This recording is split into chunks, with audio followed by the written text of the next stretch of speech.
কারো অন্তরকে এমন ভাবে আঘাত দেওয়া যাবে না যে সে অন্তরের কষ্ট সহ্য করতে না পেরে রবের দরবারে সিজদা দিয়ে চোখের পানি ফেলে ফেলে আপনার আমার বিপক্ষে নালিশ দিবে।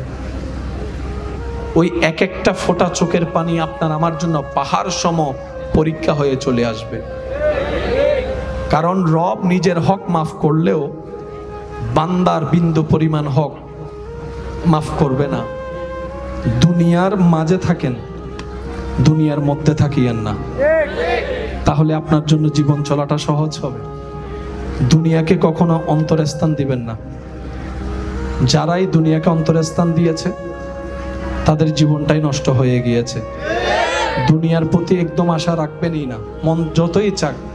দুনিয়ার প্রতি, মানুষের প্রতি কোনো আশা রাখা যাবে না। যত অন্তরের আশা সব থাকবে আল্লাহর রহমতের দরবারে। কথা বলেন ঠিক কিনা? কারণ দুনিয়ার মানুষ আপন পর হতে সেকেন্ডে লাগে না, আপন পর হতে চোখ উল্টাইতে 2 মিনিট লাগে না। কথা বলেন ঠিক কিনা? কিন্তু রবের রহমত আজীবন বান্দাকে আগলাই রাখে। নবী রহমতুল্লিল আলামিনের দয়া উম্মতকে আগলাই রাখে।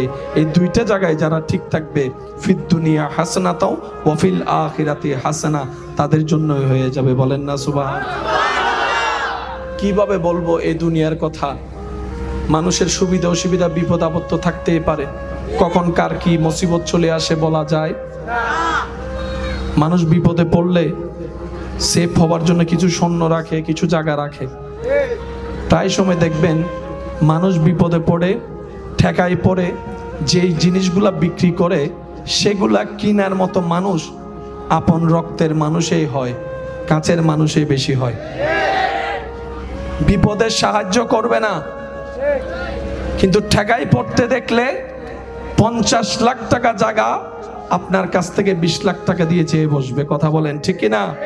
আর একটু জোরে বলেন ঠিক কিনা? এটার নাম কি? বলেন না, এটার নাম কি?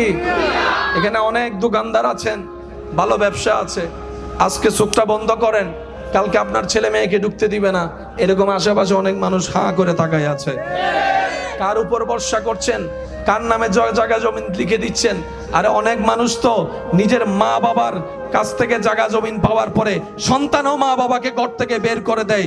ডান হাত তুলে দেখাই, বলো ঠিক কিনা? আল্লাহ কখনো কাউকে ঠেকাই রাখে না। এটা আল্লাহ পাকের একটা নিজাম, এটা আল্লাহ পাকের একটা শান। যাদের রিজিকের দায়িত্ব রব নিয়েছেন তারা কখনো উপবাস থাকে না। সুবহানাল্লাহ বলেন। যাদের রিজিকের দায়িত্ব, জিম্মাদারি স্বয়ং রব্বুল আলামিন নিজের কুদরতি ব্যবস্থাপনায় রেখেছেন। গাছের ডালে বসে থাকা সে ছোট্ট পাখিটা যেটা সকালবেলা ভোর হতে না হতেই বের হয়ে যায় খালি পেটে, সন্ধ্যা হওয়ার সময় যখন ঘরে ব্যাক করে তখন সে পাখির পেটটা কিন্তু খালি থাকে না, ভরপুর হয়ে থাকে। সুবহানাল্লাহ। আমি আশা রাখবো সবাই একটু দিলের কান দিয়ে শোনার চেষ্টা করবেন, কারণ চর্ম কান বদ অভ্যাস একটা আছে, এক কান দিয়ে শুনলে আর এক কান দিয়ে বের হয়ে যায়। কিন্তু মনের কান দিয়ে শোনা কথা মরণ পর্যন্ত মনে রাখা সম্ভব হয়। ভাই একটু কথা বলেন ঠিক কিনা? আমি সবার থেকে উত্তর চাইবো, জবান খুলে সবাই উত্তর দিবেন। আমাদের রিজিকের মালিক কে? আমাদেরকে নিয়ামত, বরকত, রহমত, রিজিক দেওয়ার মালিক কে? আমাদের দুঃখ মুসিবত দূর করে দেওয়ার ক্ষমতা কার কাছে আছে? আমাদের অভাব দূর করে সচ্ছলতা ফিরিয়ে দেওয়া, আমাদের লসটাকে লাভ পর্যন্ত পৌঁছায় দেওয়া, আমাদের অশান্ত দিলকে শান্তি এনে দেওয়া, গোমরা মুখে হাসি ফুটাই দিতে যিনি পারেন, আওয়াজটা বুলন্দ করে বলুন তিনি কে? সেই আল্লাহ আছে নাকি নাই? আপনার সেই আল্লাহ দেখে কি দেখে না, শুনে কি শুনে না, জানে কি জানে না, দিতে পারে কি পারে না? এই বিশ্বাস, এতটুক বিশ্বাস দিলের গভীর থেকে যার থাকবে রবের প্রতি, হয় না আরো জোরে জোরে, এই এতটুক বিশ্বাস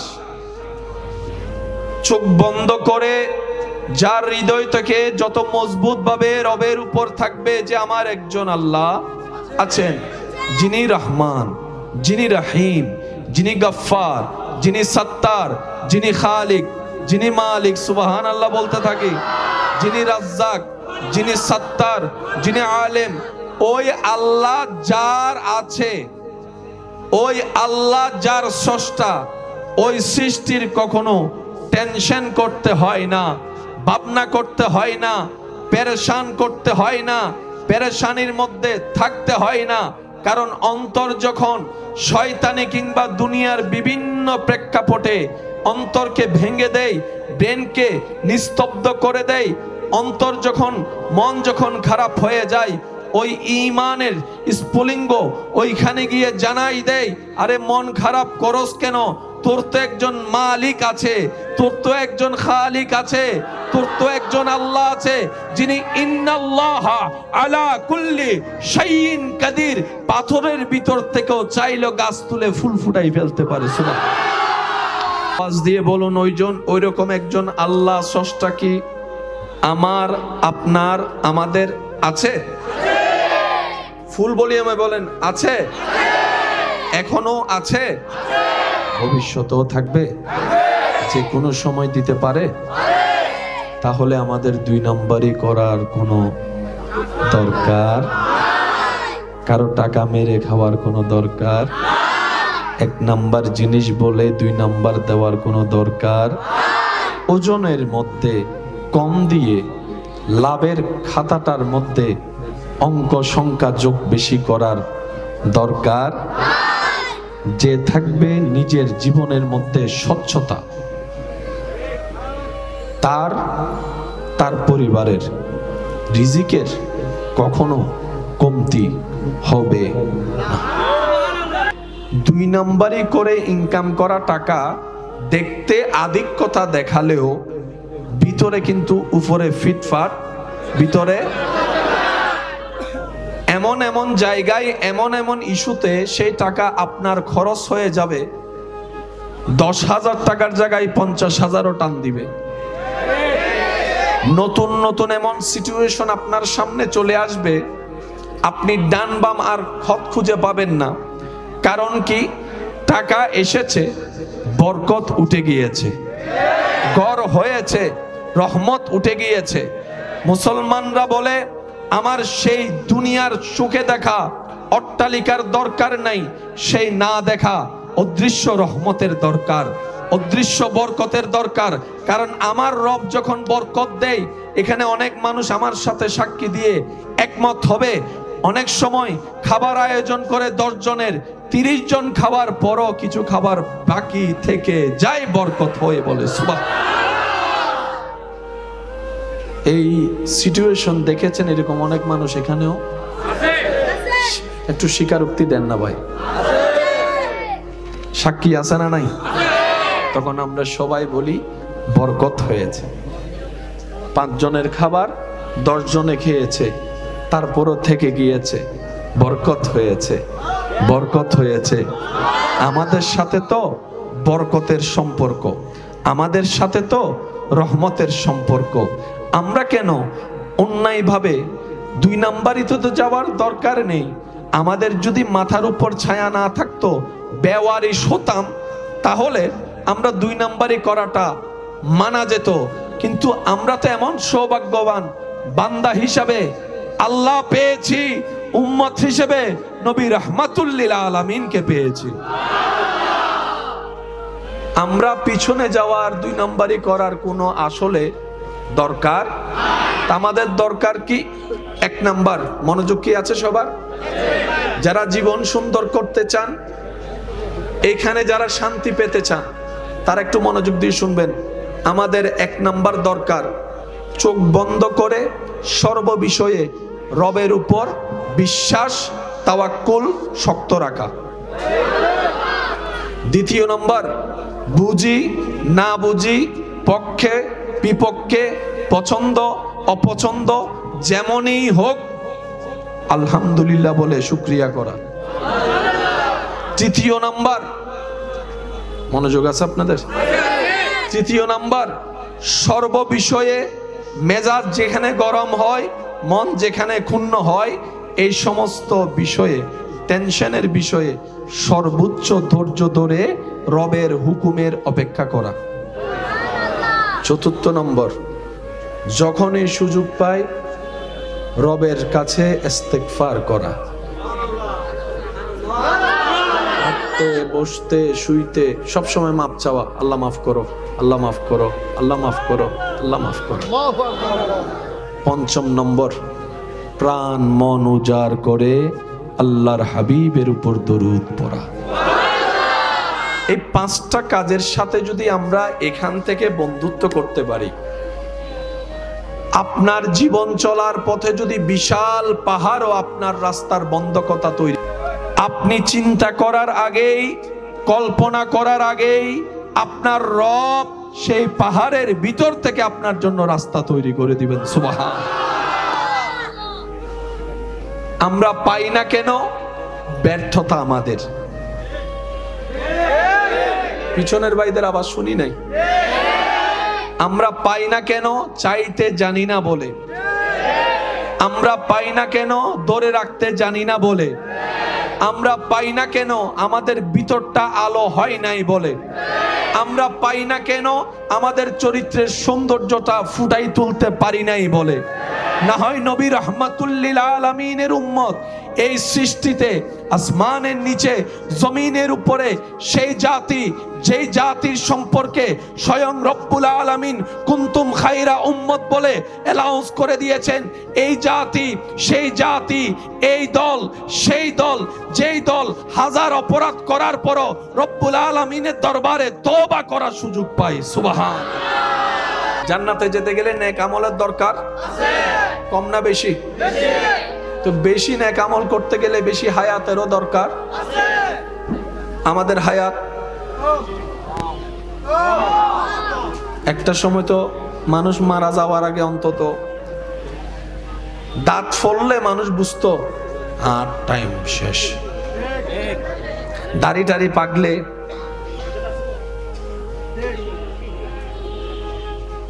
দাঁত পড়ে গেলে তো বুঝতো যে আমার টাইম। এখন তো দাঁত শক্ত থাকতে থাকতে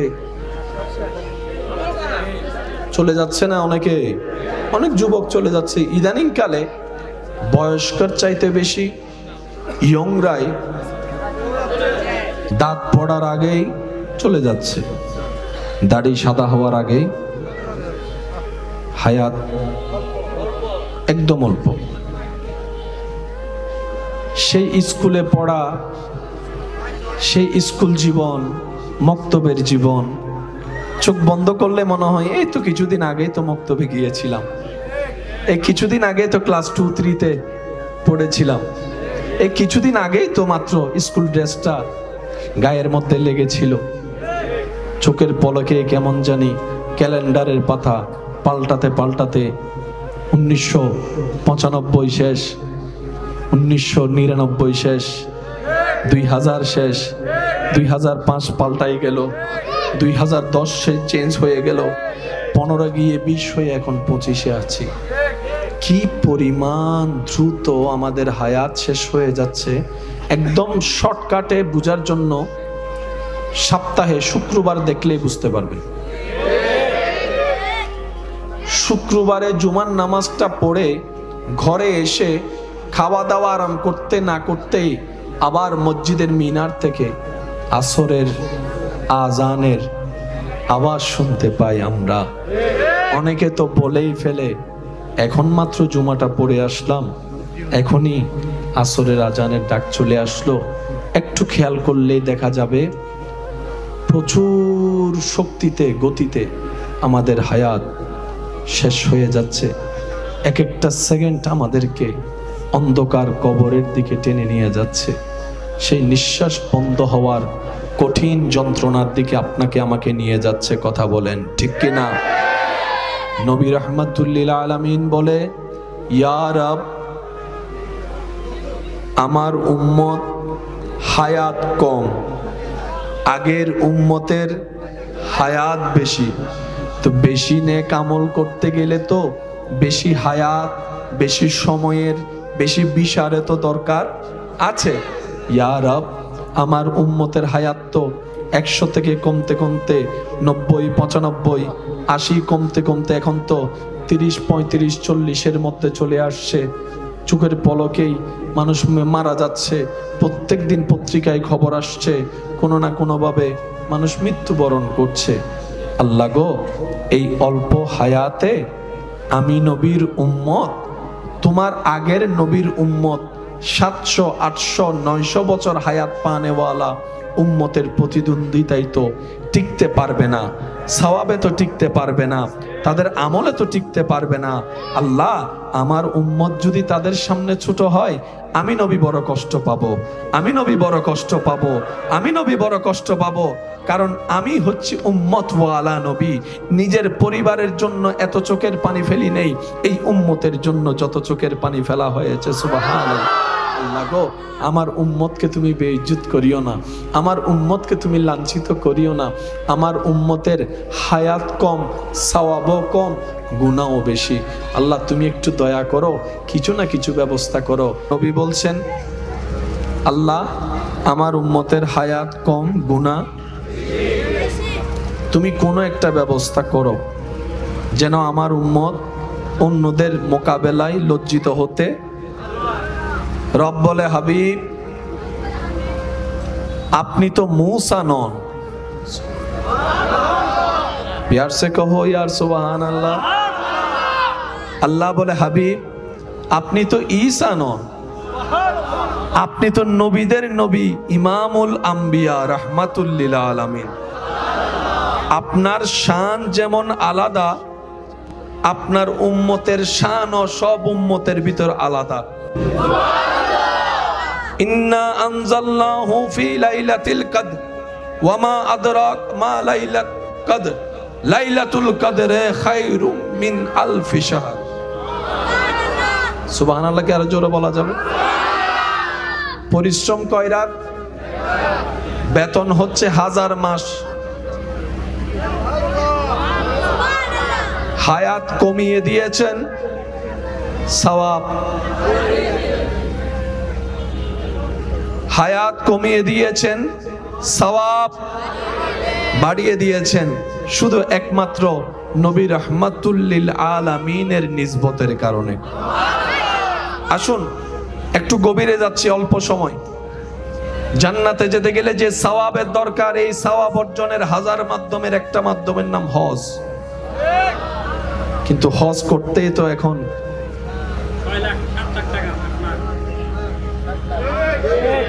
টোটাল সবকিছু মিলে তো প্রায় 6-7 লাখ।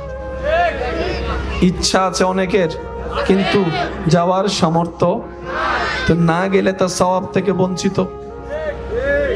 আবার গিয়ে যে 7 লাখ টাকা খরচ করলে যে সওয়াব পাবো এমনও কোনো গ্যারান্টি। কারণ আমরা ভালো করি একটা, ভুল করি। মাশাআল্লাহ বলেন না, আমরা ভালো করি, ভুল করি, তো সওয়াব আছে এখানে, পাওয়া যায়, কিন্তু আনতে আমরা পারি না, আমাদের ব্যর্থতা। নবী বলে, আল্লাহ, তুমি হজ ফরজ করেছো, আমার অনেক উম্মত অর্থনৈতিকভাবে দুর্বল হবে, তো সবার জন্য যদি ফরজ হয় তারা তো গুনাহগার হয়ে যাবে। রব বলে যে, আপনি টেনশন করিয়েন না, আমি রায় দিয়ে দিলাম, যারা সামর্থ্যবান তারা হজ করবে, যাদের সামর্থ্য হয় নাই তাদের কাছে কোনো প্রশ্নও নাই, জিজ্ঞাসাও নাই। ফাঁসাই দিচ্ছে না বাঁচাই দিচ্ছে? আমি শুনি নাই, সবার মুখে শুনতে চাই। আমাদেরকে কি ফাঁসাই দিচ্ছে নাকি বাঁচাই দিচ্ছে? জাহান্নামে ঠেলছে নাকি জান্নাত সহজ করছে? এবার নবী বলে, আল্লাহ, তুমি দয়া করে মাফ করে দিয়েছো, এটা তোমার দয়া, কিন্তু তুমি তো আহকামুল হাকিমিন, কাদের ও মালিক, তুমি চাইলে তো সওয়াবটা তো দিতে পারো। আল্লাহ পাক বলে যে, কাকে দিতাম? নবী বলে যে যারা যাইতে পারে না তাদেরকে তো তুমি চাইলে দিতে পারো, তুমি তো ইন্নাল্লাহ আলা কুল্লি শাইইন কাদির। আল্লাহ পাক বলে যে জান হাবিব, আমি আপনাকে নিরাশ করব না, আপনার উম্মতদেরকে জানিয়ে দিবেন হাজার ব্যস্ততার ভিতরে সময় সুযোগ করে অন্তরের শ্রদ্ধা ভালোবাসা নিয়ে আপন আপন মা বাবার চেহারার দিকে অন্তরের ভালোবাসা নিয়ে যে এক পলক তাকাবে, তাকানোর সাথে সাথে আমি আল্লাহ সওয়াবের ব্যবস্থা করে দিব। কঠিন না সহজ? আরো জোরে এবার বলেন নামাজ কয় ওয়াক্ত? নামাজ কয় ওয়াক্ত? 24 ঘন্টার ভিতরে জান্নাতে যাওয়ার ইবাদতের একটা মাধ্যম হচ্ছে নামাজ। নামাজ 5 ওয়াক্ত পড়তে হয়তো 1.5 ঘন্টা লাগবে, বাকি ঘন্টাগুলো কিভাবে সওয়াব কামাবো? নবী বলে আল্লাহ কিছু তো একটা ব্যবস্থা করেন, কিছু তো একটা রাস্তা করেন। আল্লাহ পাক বলে হাবিব আপনি টেনশন করেন না, তাদেরকে 5 ওয়াক্ত নামাজ 24 ঘন্টার ভিতরে 2 ঘন্টা এই 5 ওয়াক্ত নামাজ পড়ুক, বাকি থাকে কত? 22 ঘন্টা। এই 22 ঘন্টার ভিতরে 6 ঘন্টা চলে যায় ঘুমের মধ্যে, 7 ঘন্টা চলে যায় ঘুমের মধ্যে, 8 ঘন্টা চলে যায় ঘুমের মধ্যে। আল্লাহ পাক বলে আপনার উম্মতকে বলবেন ঘুমানোর আগে যেন ওযুটা করে ঘুমাই, প্রত্যেকটা সেকেন্ডটাই সওয়াবের ব্যবস্থা আমি আল্লাহ করি। কঠিন না সহজ? জোরে বলেন কঠিন না সহজ? কঠিন না সহজ? নবী রাহমাতুল লিল আলামিনের উম্মত হওয়ার কারণে আল্লাহ আমাদের রাস্তা সহজ করে দিচ্ছেন। এবার আপনি ঘুম থেকে উঠলেন, ঘুম থেকে উঠার পরে 2 ঘন্টা তো নামাজে চলে গেল, 6-7 ঘন্টা তো ঘুমের মধ্যে চলে গেল, বাকি ঘন্টাগুলো সব কিভাবে কামাবেন? রব বলে যে আপনার উম্মতকে জানিয়ে দিন ব্যবসাটা যেন আপনার সুন্নত মোতাবেক করে। সুবহানাল্লাহ বলতে থাকেন সুবহানাল্লাহ। আপনার উম্মতকে বলবেন তারা যেন খাওয়াটা আপনার সুন্নত মোতাবেক খায়, খাওয়ার শেষটা সুন্নত মোতাবেক করে, পানিটা যেন সুন্নত মোতাবেক খায়, তৃষ্ণা লাগলে পানিটা খাবে, পানির শুরুটা যেন সুন্নত হয়, শেষে যেন সুন্নত হয়, ঘরে ঢুকাটা যেন সুন্নতের মতো হয়, ঘরে বসাটা যেন সুন্নতের মতো হয়, স্ত্রীর সামনে যাবে সুন্নত সামনে রাখবে, ভাইয়ের সামনে যাবে সুন্নত সামনে রাখবে, একজন আরেকজনকে দেখবে সালাম আদায় করবে, আরেকজনে উত্তর দিবে, আবার মুসাফা করবে। আপনার উম্মতকে জানিয়ে দিবেন ব্যবসাটা যেন সুন্নত মোতাবেক করে, চাকরিটা যেন সুন্নত মোতাবেক করে, রাস্তায় হাঁটা যেন সুন্নত মোতাবেক হয়, বসা যেন সুন্নত মোতাবেক হয়, সর্ব কাজ যেন সুন্নত মোতাবেক করে। কাজে কাজ হয়ে যাবে, সওয়াবে সওয়াব হয়ে যাবে। কঠিন না সহজ? আরো জোরে বলেন। আল্লাহ আমাদেরকে নবীর উসিলায় বড় বড় চ্যালেঞ্জ থেকে বাঁচাই দিচ্ছে।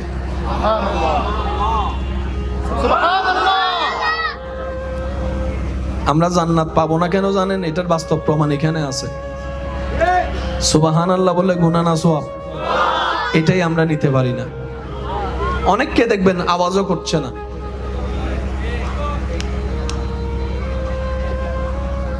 খেলা আসলি মুখ পর্যন্ত আনে দিই, এখন আর হামল দি মুখকা না করি হন ইয়ানো না হাত দে, এর ভরত হাত দেখি জান্নাত, আবার জেন তেন জান্নাত লইতে নইতে হতে আমাকে জান্নাতুল ফেরদৌস দিতে হবে। ঠিক না বেটি? খাওয়ানা বাজে। একটু চেষ্টা করেন, যাদের জবান খুলছে না, আপনি যদি মনে করেন আপনি বলছেন না, তাহলে আপনি ভুলের মধ্যে আছেন। এতটুকু চিন্তা করেন, রবের প্রশংসা করলে খুশি হবে কে? নারাজ হবে কে? শয়তান। নারাজ হবে কে? ওই আপনারে বলতে দিচ্ছে না। আপনি মনে করছেন আপনি বলছেন না, না না, আপনারা বলতে দিচ্ছে না। যে এবার এই বুঝটা যারা বুঝেছেন তারা একবার বলেন সুবহানাল্লাহ। দান করলে সওয়াব আছে না নাই? দানের চাইতে বেশি সওয়াব হচ্ছে কর্জ দেওয়া। নবীজি বলছেন কেউ কারো বিপদে যদি পাশে দাঁড়িয়ে রবের সন্তুষ্টির জন্য রবের দেওয়া নিয়ামত থেকে, বরকত থেকে, রিজিক থেকে কাউকে কিছু সাহায্য করে, ওই সাহায্যের করা ঋণ দেওয়া টাকা যতদিন ফেরত না আসবে, আল্লাহ যে দিবে তার আমলনামায় প্রত্যেক দিন ওই পরিমাণ টাকা দান করার সওয়াব লিখে দিবেন। আজকে সুদ বেড়ে গিয়েছে কেন জানেন? কর্জে হাসানা উঠে যাওয়ার কারণে। নবী রাহমাতুল লিল আলামিন বলে যে বিপদে মুসিবতে কারো থেকে সাহায্য নেয়, ঋণ নেয়, দিয়ে দেওয়ার নিয়তে। প্রথমে নিয়ত থাকবে কি, আমি যেমনি হোক আমার ভাইয়ের টাকা দিয়ে দিবই। যার অন্তরে নিয়ত থাকবে, নবী বলে আল্লাহ সেই ব্যক্তিকে সেই ঋণের টাকা দিয়ে দেওয়ার ব্যবস্থা করে নিজেই করে দিবেন। আমাদের নিয়তে তো ঠিক নাই। লইবের সময় হদ হনরহম আগে লই লই মাথা আগে, তারপরে দিন দেরি 10 বছর বাদও যদি টিয়া তুয়াই তো ডায়লগ মারে উল্টো সে থিয়ে রে আমি দায় জারি করনি,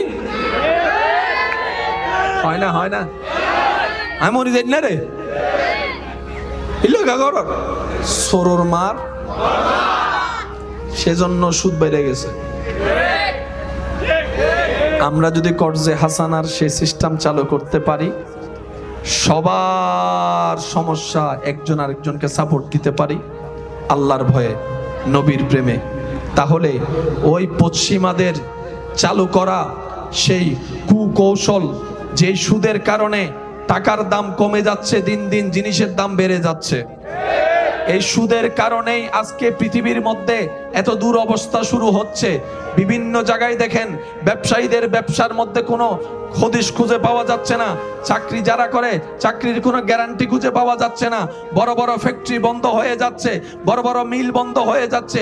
চারিদিকে কেমন জানি একটা দুর্ভিক্ষ ভাব।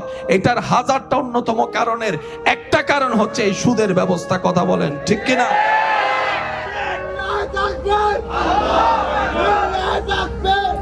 উচ্চ আওয়াজ একবার বলেন মারহাবা, আরো জোরে বলেন মারহাবা। আল্লাহ এবং রসুলের বিধানের বাইরে যতই যাব, নিজের পায়ে নিজে কুড়াল মারতে হবে আমাদের। আসুন, আমার কথা কি কে কষ্ট পাচ্ছেন? যারা সুদের সাথে লাগছে তাদেরকে জিজ্ঞেস করবেন, সুদ নেওয়ার আগে মনে হয়েছিল দেওয়া সহজ, লাগার পরে বুঝতে পারছে কত দানে কত চাল। আগে যা অল্পতে বরকত হতো এটাও নাই। এদিকে বাজে গেছে, ওদিকে বাজে গেছে, কারেন্ট বিল আটকে গেছে, ঘর ভাড়া বাইক গেছে। তখন সে ভাবনায় পড়ে, ভাবতে থাকে আজকে থেকে 1.5 বছর আগেও তো অল্প ইনকাম করে মোটামুটি টেনশন ফ্রি ছিলাম, যা হোক দিছি তো, চলছি তো, হয়তো 19-20 হয়েছে, এখন তো তাই ডাইরেক্ট 11-20 হয়ে গেছে, ব্যাপার কি? অন্তর বলে তুমি তখন রবের দয়ার নিচে ছিলা, সুদের সাথে লেগে নিজেকে তুমি দয়া থেকে দূরে সরাই নিয়েছো, সেজন্য বরকত বন্ধ হয়ে গিয়েছে। কথা বলেন ঠিক কিনা? আল্লাহ তাআলা আমাদেরকে একটু বুঝার তৌফিক দান করুন। বাবা বাবা কথা বললে আমার এমনি তো কষ্ট হচ্ছে। আল্লাহ তাআলা আমাদেরকে একটা নবী দিয়েছেন, সেই নবীর নাম নবী রাহমাতুল লিল আলামিন। শেষ ভালো যার সব ভালো, তার আওয়াজ বড় করে দেন, নবী রাহমাতুল লিল আলামিন। এমন একজন নবী, মাইকের আওয়াজ যতটুকু যাচ্ছে একটু মনোযোগ, যাকে আল্লাহ সর্বদিকে বেমিসাল বানিয়েছেন। সর্বদিকে, একদিকে দুদিকে না, সর্বদিকে। যেই নবীর তুলনা করার মতো তুলনীয় পৃথিবীতে, বলেন না পৃথিবীতে, আমরাও মেয়ের বাবা, নবীও মেয়ের বাবা। সত্যি করে বলেন তো, নবীর মতো একজন দায়িত্ববান বাবা দেখান। জোরে বলেন, জোরে বলেন, জোরে বলেন, জোরে বলেন। আমরাও ইমামতি করি, নবীও ইমামতি করেছেন। যাই নামাজের উপযুক্ত নবীর মতো একজন ইমাম দেখান। শুনি নাই, শুনি নাই, আরো জোরে বলেন। লক্ষ কোটি ব্যবসায়ী, নবী একজন তাজের ব্যবসায়ী, নবীর মতো একজন ব্যবসায়ী দেখেন। আমাদেরও জবান আছে, নবীরও জবান আছে। আমাদের জবানে সত্যের তুলনায় মিথ্যার অংশ বেশি, আলোর তুলনায় অন্ধকারের অংশ বেশি। আর নবীর জবান এমন জবান, যে জবানে জীবনে কোনোদিন একটা মিথ্যা বাক্য তো দূরের কথা, একটা মিথ্যা শব্দ পর্যন্ত বলে নাই। আল্লাহ যাকে স্বইচ্ছায় সর্বদিকে আলাদাভাবে তৈরি করেছেন। তিনি আপনার আমার নবী রাহমাতুল লিল। মাশাআল্লাহ, একটু জোরে বলেন নবী রাহমাতুল লিল। जिसका कोई सानी नहीं वो नबी हमारा है, जिसका कोई सानी नहीं वो नबी हमारा है। যে দেখেছে আমাদেরকে কত হাজার বার ভুলে স্মরণ করতে হয়েছে, চেহারাটা মনে করতে হয়েছে। নবীজিকে যারা একবার দেখেছে জীবনে কোনোদিন চেহারা ভুলে নাই। না সুবহানাল্লাহ রাইখা দেন, ঘরে যাইয়া বলেন আর একটু ছোট কইরা বলেন। আমাদের নবীজিকে যে একবার দেখেছে আর ভুলে নাই, আর ভুলে নাই, আর ভুলে নাই। সৌন্দর্যের উপমা, সবাই চাঁদের দিকে আঙ্গুল তোলে, সেই আসমানের চাঁদ অপলক নয়নে যার চেহারার দিদার করে তিনি আপনার আমার নবী রাহমাতুল লিল। যিনি ঊর্ধ্বগমন করলেই মেরাজ হয়ে যায়, যিনি জমিনে চললেই আসরা হয়ে যায়, যিনি কাউকে শাদী করলে উম্মাহাতুল মুমিনিন হয়ে যায়, যিনি মায়ার নজর দিয়ে কাউকে তাকাইলে সাহাবী হয়ে যায়, যিনি রবের কাছে দোয়া করে চাইলেই ফারুকে আজম হয়ে যায়, যার মাধ্যমে দুনিয়াতে আসলেই হাতুনে জান্নাত হয়ে যায়, যিনি কপালে গলায় চেহারায় চুমু দিয়ে অন্তরে লাগালে হাসান ও হুসাইন হয়ে যায়, যিনি কাউকে যাই নামাজে দাঁড়ানোর অনুমতি দিলেই সিদ্দিকে আকবর হয়ে যায়, তিনি আপনার আমার নবী, আমাদের নবী। বলতে থাকেন আমাদের নবী, আরো জোরে বলেন আমাদের নবী, আওয়াজ দিয়ে বলেন কাদের নবী, কাদের নবী, কাদের নবী। যেই নবীর চোখ মোবারকের কোনো তুলনা হয় না, যেই নবীর নাক মোবারকের কোনো তুলনা হয় না, যেই নবীর রং মোবারকের কোনো তুলনা হয় না, যেই নবীর চেহারা মোবারকের ধরনের তুলনা হয় না, যেই নবীর হাত মোবারকের তুলনা হয় না, যেই নবীর হাঁটা মোবারকের তুলনা হয় না, যেই নবীর বসা মোবারকের তুলনা হয় না, যেই নবীর ব্যবসা মোবারকের তুলনা হয় না, যেই নবীর সংসার মোবারকের তুলনা হয় না, যেই নবীর তকরীরের তুলনা হয় না, যেই নবীর নসিহতের তুলনা হয় না। আমি শুনতে পাচ্ছি না আশেকের আওয়াজ, সুবহানাল্লাহ জোরে বলেন। যে নবীর চুল মোবারকের তুলনা হয় না, যে নবীর ভ্রু মোবারকের তুলনা হয় না, যে নবীর কান মোবারকের তুলনা হয় না, যে নবীর চলা মোবারকের তুলনা হয় না, যে নবীর নামাজ মোবারকের তুলনা হয় না, যে নবীর রোজার মোবারকের তুলনা হয় না, যে নবীর মেরাজের তুলনা হয় না, যে নবীর কণ্ঠ মোবারকের তুলনা হয় না, যে নবীর চরিত্রেরও কোনো তুলনা হয় না, তিনি আপনার আমার নবী রাহমাতুল লিল আলামিন।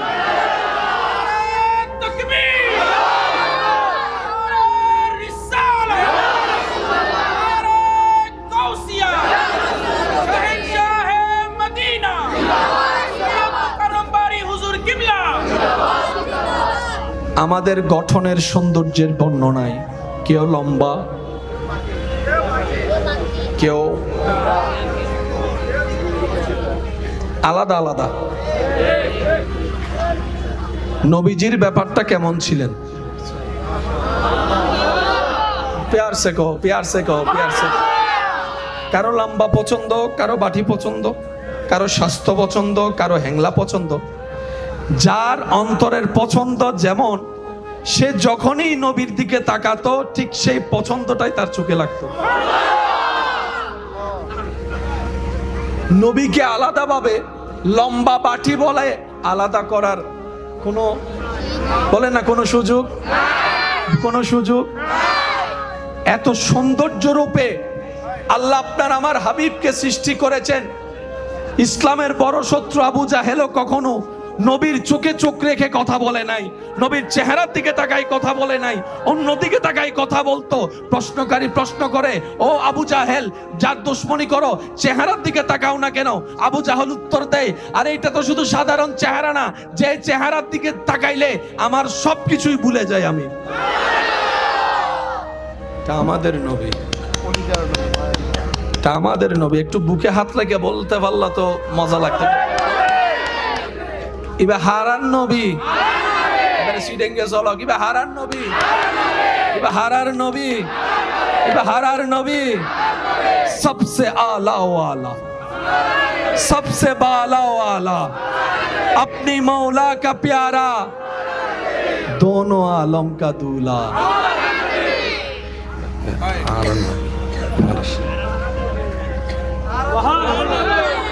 এক সাহাবার মেয়ের বিয়ে, সব আয়োজন শেষ, সুগন্ধি বাকি ছিল, শিশি নিয়ে নবীর দরবারে।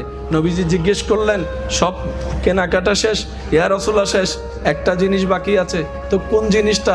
বলে যে ইয়া রাসূলুল্লাহ একটু আতর, পারফিউম, ফ্লেভার বাকি আছে, তো কিনে নাও দোকান থেকে। সাহাবা বলে, ইয়া রাসূলুল্লাহ যেটা নিতে আসছি সেটা তুলনাওয়ালা কোনো পারফিউম তো পৃথিবীর বুকে নাই, পৃথিবীর বুকে নাই, পৃথিবীর বুকে নাই। ইয়া রাসূলুল্লাহ আমি ওই পারফিউমটা চাই না, ওই পারফিউমটা চাই যেটা মানুষে বানিয়েছে, হাত লেগেছে, আমি সেটা চাই না। আমি পারফিউম ওইটাই চাই যেটার মধ্যে আমার রব্বুল আলামিনের রহমত জড়িত আছে, আমার রবের হুকুম জড়িত আছে, ওই পারফিউমটা আমাকে দেন। তখন নবী রাহমাতুল্লিল আলামিন মুস্কি হেসে নিজের ঘাম মুবারক দিয়েছেন। ওনারা সেটা আতর হিসেবে ব্যবহার করেছে।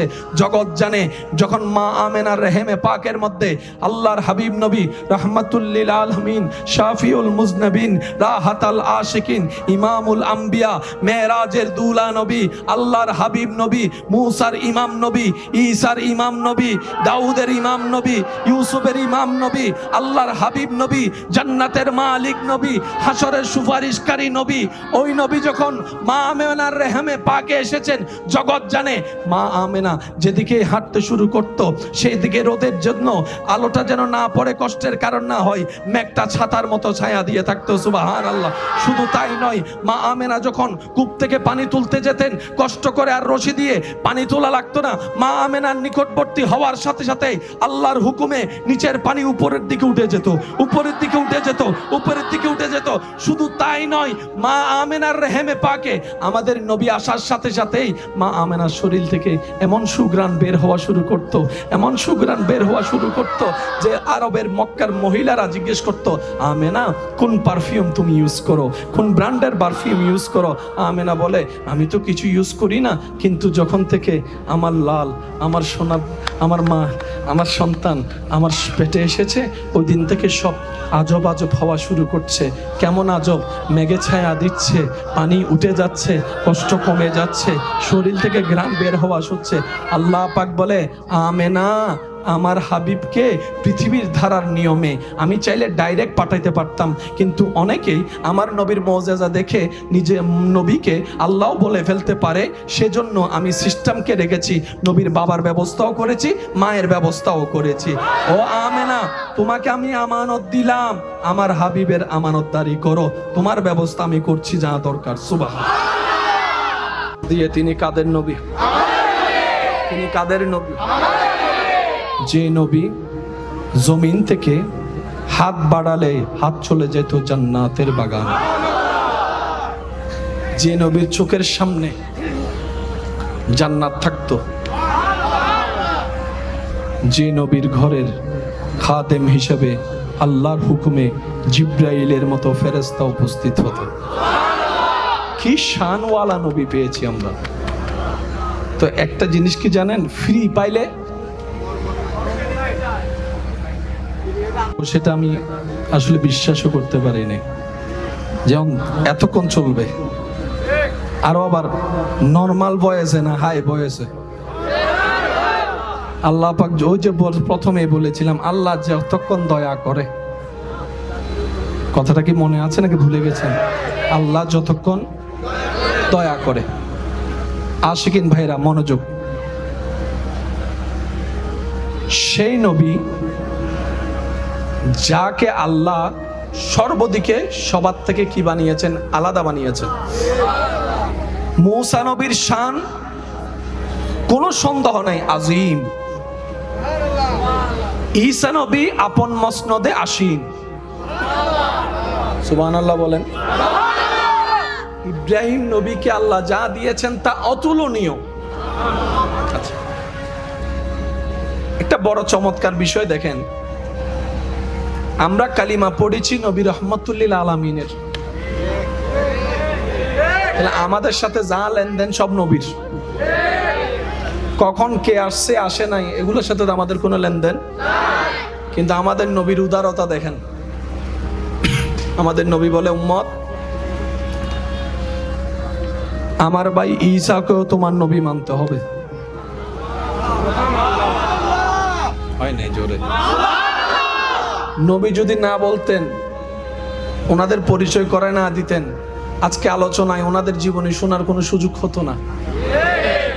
নবী অন্য নবীদের পরিচয় করিয়ে দিয়েছেন। আমাদের নবী বলে, আমাকে তো মানবা মানবা, আমার শরীয়ত মোতাবেক চলবা, কিন্তু আল্লাহ যাদেরকে নবী রাসূল বানিয়ে পাঠিয়েছেন সবাইকে মানতেও হবে, বিশ্বাসও করতে হবে, ভালোবাসতে হবে, সম্মানও করতে হবে, তাহলে আমি নবীও তোমাদের উপর খুশি হয়ে যাব। কত সুন্দর সিস্টেম। আজকে এই জগতে এই সময়ে এসেও আমরা মূসা বিন নবীর নাম ডাইরেক্ট নিই না, হযরত মূসা আলাইহিস সালাম বলি। ঈসার নামটা ডাইরেক্ট ঈসা বলি না, আমরা হযরত ঈসা আলাইহিস সালাম। এই আদবটা দরবারে মুস্তাফা থেকে শিক্ষা পেয়েছি। সুবহানাল্লাহ। সেজন্য মুসলমানদের অলংকারের ভিতর সবচাইতে বড় অলংকারের নাম হচ্ছে আদব, ভদ্রতা, যেটা স্বর্ণ জহরত হীরার চাইতো হাজার হাজার হাজার গুণ বেশি দামি। যার কাছে আদব আছে, এই কথাটা একটু মাথায় রাখবেন। আল্লাহর নিয়ামত আসে কয়েকটা জিনিস দেখে, তোর মধ্যে একটা জিনিসের নাম হচ্ছে আদব। যার কাছে আদব থাকবে আল্লাহর নিয়ামত তার কাছে আসবে। যার কাছে শুকর থাকবে আল্লাহর নিয়ামত তার কাছে আসবে। যার কাছে ধৈর্য থাকবে আল্লাহর নিয়ামত তার কাছে আসবে। এটা আল্লাহ পাকের ওয়াদা, মনে থাকবে ইনশাআল্লাহ। আর সেই নবী বলে, উম্মত তোমরা যখন নামাজ পড়ো আমি নবীর চোখ শীতল হয়ে যায়, আমার অন্তর খুশিতে আত্মহারা হয়ে যায়। উম্মতের নামাজ দেখে নবী খুশি হয়ে যায়। আমরা 5 ওয়াক্ত নামাজের সাথে বন্ধুত্ব রাখতে চাই কি চাই না? নামাজ কারা পড়ব, একটু মনোযোগ। হাত তুলতে হবে না ভাইয়া, হাত নামান। যাদের শান্তি দরকার তারা নামাজ পড়বেন, যাদের ইজ্জত দরকার তারা নামাজ পড়বেন, যাদের দিলের মধ্যে একটু প্রশান্তি দরকার তারা নামাজ পড়বেন, যারা রিজিকে বরকত চান তারা নামাজ পড়বেন, যারা ধৈর্যের লেভেল বাড়াতে চান তারা নামাজ পড়বেন, যারা শুকরের মধ্যে একটু উন্নতি করতে চান তারা নামাজ পড়বেন, যারা ব্রেইনের মধ্যে শান্তি চান তারা নামাজ পড়বেন, যারা শরীরের অলৌকিক ব্যায়াম চান তারা নামাজ পড়বেন, যারা রবের রহমতের চাদরের নিচে থাকতে চান তারা নামাজ পড়বেন, যারা জান্নাতে নিজের ঘর হওয়া স্বপ্ন দেখছি আমরা যেন নামাজ পড়ি। আমি কাউকে জোর করছি না, কারণ জোর করে আর যাই হোক প্রেম হয় না, ভালোবাসা হয় না, মহাব্বত হয় না। আর প্রেম মহাব্বত ছাড়া রবের সাথে কোনো কানেকশন হয় না। ভয়ে নামাজি আলাদা, প্রেমে নামাজি আলাদা। কত সময় তো টিচারের মায়ের ভয়ে নামাজ পড়ছে, মা বাবার বকার ভয়ে নামাজ পড়ছে, ওই নামাজি আলাদা, প্রেমিকের নামাজি আলাদা। সেজন্যই তো আপনারা দেখেন জুমার দিন মসজিদ ফুল হয়, অন্য দিন খালি আর খালি, খালি আর খালি। প্রথম তারাবির দিন মুয়াজ্জিন ইমাম হাফেজ সাহেবও ঢুকতে পারে না, বন্ধ। দরজায় গিয়ে একজনে বলে যে ভাই একটু জায়গা দেন, ভিতর থেকে মুসল্লি বলে জায়গা নাই যাও। তখন উনি বলে আয়া বেসা পাই নুডু গিলে হারফি যদি নামাজ পড়িবে অত চরি হুজুরের মন খুশি জায়গা নাই বিন্দু পরিমাণ 3-4 দিন যখন যায় একটু একটু একটু একটু কমে গেলি রে কই তোরা কই হ্যাঁ গোয়িং টু মার্কেটে গেছি একটু ঘুরতে গেছি আর মার্কেটে ক্রেতার চাইতে বেশি ঘুরনেওয়ালার মানুষের সংখ্যা বেশি যারা সত্যিকার কিনে একটা দুইটা তারা একবার যায় দুইবার যায় আর যারা টট টট টট ইতারা ফুটিন পাইবে হয়তো টেরি বাজার এই নমাতার তো সবাই চুপ করে বই দেখে দেয় এক কেন যাইতো নু একদিনে 3-4 টেরি রিয়াজউদ্দিন জিন আসিন এরি এক কেন বাদ দিত না তো কি আইসিদে সেরির টাইমত কি কিননোস অত কিনতাম গেনি ঘুরতাম না গে যাইতাম না গে আসা নাইলে আল্লাহ আরো গরিবের তৌফিক তো আমিনও হর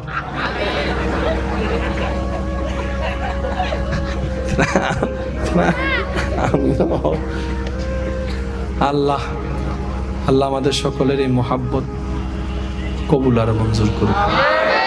আমার ইমানদার ভাই, এই দুনিয়ার থেকে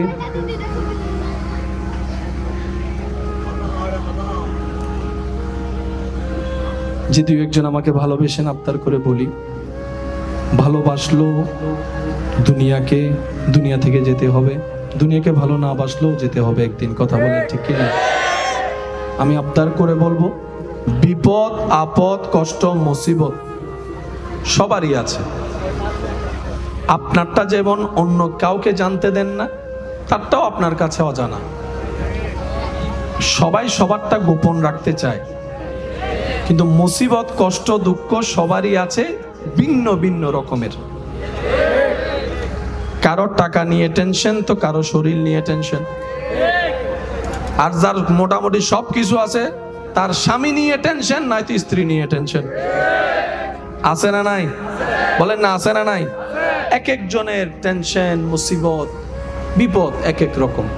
তবে শুভ সংবাদ তাদের জন্য যারা সর্বাবস্থায় আল্লাহর পক্ষ থেকে হুকুম আসার অপেক্ষা করে। সুবহানাল্লাহ। নিজেকে সর্বোচ্চ ধৈর্যশীল প্রমাণ দেওয়ার চেষ্টা করে। রব্বুল আলামিন তাদেরকে এমনভাবে বিপদ কষ্ট থেকে মুক্তি দান করেন, যা তারা সহ্য করেছে 10 লেভেলের কষ্ট, সেই তুলনায় আল্লাহ 100 লেভেলের শান্তি কোনো না কোনোভাবে এনে দেয়। সুবহান। মনে রাখবেন ভাই, আল্লাহ এবং রসুল কারো জিনিস বাকি রাখে না। আল্লাহ এবং রসুল কারো জিনিস বাকি রাখে না। যে যা করবে তার চাইতে 1000 গুণ বেশি দেয়। আপনি নবীর উপর দরুদ পড়বেন একবার, ফায়দা হবে অনেক রকমের। আল্লাহ তাআলা আমাদের সবাইকে নেক আমলের জিন্দেগি করার তৌফিক দান করুক, আমিন। বিশেষ অনুরোধ সবার কাছে, কেউ যদি কারো থেকে জীবন চলার পথে কিছু টাকা ঋণ করে থাকেন, অতি দ্রুত সেই ব্যক্তি চাওয়ার আগেই তার পাওনা তাকে বুঝাই দেন। যদি সেটা আপনার সামর্থ্যের বাহিরে হয়, তাহলে ওনার সাথে সাক্ষাৎ করে একটা সুলাহ করেন। আমি কি বুঝাতে পারছি কথা? কারণ হাজার ইবাদত নেকির পাল্লা ভারী করলেও অন্যের হকের এই জিনিসটা আমাদের জাহান্নামে যাওয়ার জন্য যথেষ্ট হয়ে যাবে। সেজন্য বান্দার হকের ব্যাপারে সবচাইতে বেশি মনোযোগ থাকার চেষ্টা করবে। এই জবান যেন অন্যায়ভাবে কারো কষ্টের কারণ না হয়, এই হাত যেন কারো কষ্টের কারণে সাক্ষী না হয়। কারো অন্তরকে এমনভাবে আঘাত দেওয়া যাবে না যে সে অন্তরের কষ্ট সহ্য করতে না পেরে রবের দরবারে সিজদা দিয়ে চোখের পানি ফেলে ফেলে আপনার আমার বিপক্ষে নালিশ দিবে। ওই এক একটা ফোঁটা চোখের পানি আপনার আমার জন্য পাহাড় সম পরীক্ষা হয়ে চলে আসবে। কারণ রব নিজের হক মাফ করলেও বান্দার বিন্দু পরিমাণ হক মাফ করবে না, এটাই রবের ওয়াদা। আল্লাহ তাআলা আমাদের সবাইকে নবীর আদর্শের সাথে জীবন সম্পৃক্ত করার তৌফিক দান করুক, আমিন। দুনিয়ার মাঝে থাকেন, দুনিয়ার মধ্যে থাকিয়েন না, তাহলে আপনার জন্য জীবন চলাটা সহজ হবে। দুনিয়াকে কখনো অন্তরে স্থান দিবেন না। যারাই দুনিয়াকে অন্তরে স্থান দিয়েছে তাদের জীবনটাই নষ্ট হয়ে গিয়েছে। দুনিয়ার প্রতি একদম আশা রাখবেনই না, মন যতই চাক। দুনিয়ার প্রতি, মানুষের প্রতি কোনো আশা রাখা যাবে না। যত অন্তরের আশা সব থাকবে আল্লাহর রহমতের দরবারে। কথা বলেন ঠিক কিনা? কারণ দুনিয়ার মানুষ আপন পর হতে সেকেন্ডে লাগে না, আপন পর হতে চোখ উল্টাইতে 2 মিনিট লাগে না। কথা বলেন ঠিক কিনা? কিন্তু রবের রহমত আজীবন বান্দাকে আগলাই রাখে। নবী রহমতুল্লিল আলামিনের দয়া উম্মতকে আগলাই রাখে। এই দুইটা জায়গায় যারা ঠিক থাকবে, ফিদ দুনিয়া হাসানাতাও ওয়া ফিল আখিরাতি হাসানা, তাদের জন্যই হয়ে যাবে। বলেন না সুবহানাল্লাহ। কিভাবে বলবো এই দুনিয়ার কথা? মানুষের সুবিধা অসুবিধা, বিপদ আপদ তো থাকতেই পারে। কখন কার কি মুসিবত চলে আসে বলা যায় না। মানুষ বিপদে পড়লে সেফ হওয়ার জন্য কিছু সৈন্য রাখে, কিছু জায়গা রাখে।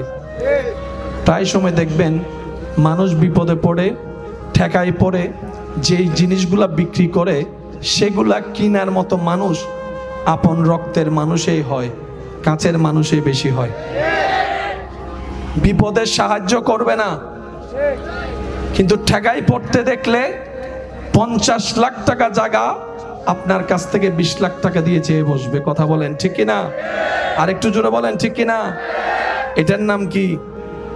বলেন না, এটার নাম কি? এখানে অনেক দোকানদার আছেন, ভালো ব্যবসা আছে। আজকে চোখটা বন্ধ করেন, কালকে আপনার ছেলে মেয়েকে ঢুকতে দিবে না, এরকম আশেপাশে অনেক মানুষ হাঁ করে তাকায় আছে। কার উপর ভরসা করছেন? কার নামে জায়গা জমিন লিখে দিচ্ছেন?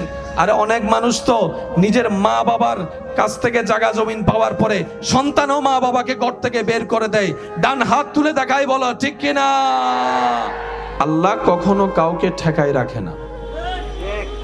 এটা আল্লাহ পাকের একটা নিজাম, এটা আল্লাহ পাকের একটা শান।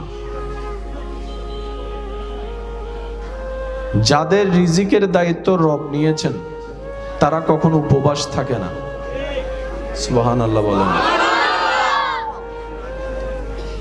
যাদের রিজিকের দায়িত্ব, জিম্মাদারি স্বয়ং রব্বুল আলামিন নিজের কুদরতি ব্যবস্থাপনায় রেখেছেন। গাছের ডালে বসে থাকা সে ছোট্ট পাখিটা যেটা সকালবেলা ভোর হতে না হতেই বের হয়ে যায় খালি পেটে, সন্ধ্যা হওয়ার সময় যখন ঘরে ব্যাক করে তখন সে পাখির পেটটা কিন্তু খালি থাকে না, ভরপুর হয়ে থাকে। সুবহান। আমি আশা রাখবো সবাই একটু দিলের কান দিয়ে শোনার চেষ্টা করবেন, কারণ চর্ম কান বদ অভ্যাস একটা আছে, এক কান দিয়ে শুনলে আর এক কান দিয়ে বের হয়ে যায়। কিন্তু মনের কান দিয়ে শোনা কথা মরণ পর্যন্ত মনে রাখা সম্ভব হয়। ভাই একটু কথা বলেন ঠিক কিনা? আমি সবার থেকে উত্তর চাইবো, জবান খুলে সবাই উত্তর দিবেন। আমাদের রিজিকের মালিক কে? আমাদেরকে নিয়ামত, বরকত, রহমত, রিজিক দেওয়ার মালিক কে? আমাদের দুঃখ মুসিবত দূর করে দেওয়ার ক্ষমতা কার কাছে আছে? আমাদের অভাব দূর করে সচ্ছলতা ফিরিয়ে দেওয়া, আমাদের লসটাকে লাভ পর্যন্ত পৌঁছায় দেওয়া, আমাদের অশান্ত দিলকে শান্তি এনে দেওয়া, গোমরা মুখে হাসি ফুটাই দিতে যিনি পারেন, আওয়াজটা বুলন্দ করে বলুন তিনি কে? সেই আল্লাহ আছে নাকি নাই? আপনার সেই আল্লাহ দেখে কি দেখে না? শুনে কি শুনে না? জানে কি জানে না? দিতে পারে কি পারে না? এই বিশ্বাস, এতটুক বিশ্বাস দিলের গভীর থেকে যার থাকবে রবের প্রতি, হয় না আরো জোরে জোরে, এই এতটুক বিশ্বাস চোখ বন্ধ করে যার হৃদয় থেকে যত মজবুত ভাবে রবের উপর থাকবে যে আমার একজন আল্লাহ আছেন, যিনি রহমান, যিনি রহিম, যিনি গফফার, যিনি সত্তার, যিনি খালিক, যিনি মালিক, সুবহানাল্লাহ বলতে থাকি, যিনি রাজ্জাক, যিনি সত্তার, যিনি আলেম, ওই আল্লাহ যার আছে, ওই আল্লাহ যার স্রষ্টা, ওই সৃষ্টির কখনো টেনশন করতে হয় না, ভাবনা করতে হয় না, পেরেশান করতে হয় না, পেরেশানির মধ্যে থাকতে হয় না। কারণ অন্তর যখন শয়তানি কিংবা দুনিয়ার বিভিন্ন প্রেক্ষাপটে অন্তরকে ভেঙে দেয়, ব্রেনকে নিস্তব্ধ করে দেয়, অন্তর যখন, মন যখন খারাপ হয়ে যায়, ওই ঈমানের স্ফুলিঙ্গ ওইখানে গিয়ে জানাই দেয়, আরে মন খারাপ করস কেন? তোর তো একজন মালিক আছে, তোর তো একজন খালিক আছে, তোর তো একজন আল্লাহ আছে, যিনি ইন্নাল্লাহা আলা কুল্লি শাইইন কাদির, পাথরের ভিতর থেকেও চাইলো গাছ তুলে ফুল ফুটাই ফেলতে পারে। সুবহানাল্লাহ। আওয়াজ দিয়ে বলুন, ওইজন, ওইরকম একজন আল্লাহ স্রষ্টা কি আমার, আপনার, আমাদের আছে? ফুল বলি আমায় বলেন, আছে? এখনো আছে, ভবিষ্যতেও থাকবে, যে কোনো সময় দিতে পারে। তাহলে আমাদের দুই নাম্বারই করার কোনো দরকার, কারো টাকা মেরে খাওয়ার কোনো দরকার, এক নাম্বার জিনিস বলে দুই নাম্বার দেওয়ার কোনো দরকার, ওজনের মধ্যে কম দিয়ে লাভের খাতাটার মধ্যে অঙ্ক সংখ্যা যোগ বেশি করার দরকার। যে থাকবে নিজের জীবনের মধ্যে স্বচ্ছতা, তার পরিবারের রিজিকের কখনো কমতি হবে না। দুই নাম্বারই করে ইনকাম করা টাকা দেখতে আধিক্যতা দেখালেও ভিতরে কিন্তু উপরে ফিটফাট, ভিতরে এমন এমন জায়গায়, এমন এমন ইস্যুতে সেই টাকা আপনার খরচ হয়ে যাবে, 10,000 টাকার জায়গায় 50,000ও টান দিবে। নতুন নতুন এমন সিচুয়েশন আপনার সামনে চলে আসবে, আপনি ডান বাম আর খত খুঁজে পাবেন না। কারণ কি? টাকা এসেছে, বরকত উঠে গিয়েছে, ঘর হয়েছে, রহমত উঠে গিয়েছে। মুসলমানরা বলে, আমার সেই দুনিয়ার চোখে দেখা অট্টালিকার দরকার নাই, সেই না দেখা অদৃশ্য রহমতের দরকার, অদৃশ্য বরকতের দরকার। কারণ আমার রব যখন বরকত দেয়, এখানে অনেক মানুষ আমার সাথে সাক্ষী দিয়ে একমত হবে, অনেক সময় খাবার আয়োজন করে 10 জনের, 30 জন খাবার পরও কিছু খাবার বাকি থেকে যায়, বরকত হয়ে বলে সুবহানাল্লাহ। এই সিচুয়েশন দেখেছেন এরকম অনেক মানুষ এখানেও? একটু স্বীকারোক্তি দেন না ভাই, সাক্ষী আছে না নাই? তখন আমরা সবাই বলি বরকত হয়েছে। 5 জনের খাবার 10 জনে খেয়েছে, তারপরও থেকে গিয়েছে, বরকত হয়েছে, বরকত হয়েছে। আমাদের সাথে তো বরকতের সম্পর্ক, আমাদের সাথে তো রহমতের সম্পর্ক। আমরা কেন অন্যায়ভাবে 2 নাম্বারই তো যাওয়ার দরকার নেই। আমাদের যদি মাথার উপর ছায়া না থাকতো, বেওয়ারিশ হতাম, তাহলে আমরা 2 নাম্বারই করাটা মানা যেত। কিন্তু আমরা তো এমন সৌভাগ্যবান বান্দা হিসাবে আল্লাহ পেয়েছি, উম্মত হিসেবে নবী রাহমাতুল লিল আলামিনকে পেয়েছি। আমরা পিছনে যাওয়ার 2 নাম্বারই করার কোনো আসলে দরকার, আমাদের দরকার কি? 1 নাম্বার, মনোযোগ কি আছে সবার? যারা জীবন সুন্দর করতে চান, এখানে যারা শান্তি পেতে চান, তারা একটু মনোযোগ দিয়ে শুনবেন। আমাদের 1 নাম্বার দরকার, চোখ বন্ধ করে সর্ববিষয়ে রবের উপর বিশ্বাস, তাওয়াক্কুল শক্ত রাখা। 2 নম্বর, বুঝি না বুঝি, পক্ষে বিপক্ষে, পছন্দ অপছন্দ, যেমনই হোক আলহামদুলিল্লাহ বলে শুকরিয়া করা। তৃতীয় নাম্বার, মনোযোগ আছে আপনাদের? তৃতীয় নাম্বার, সর্ব বিষয়ে মেজাজ যেখানে গরম হয়, মন যেখানে ক্ষুণ্ণ হয়, এই সমস্ত বিষয়ে, টেনশনের বিষয়ে সর্বোচ্চ ধৈর্য ধরে রবের হুকুমের অপেক্ষা করা।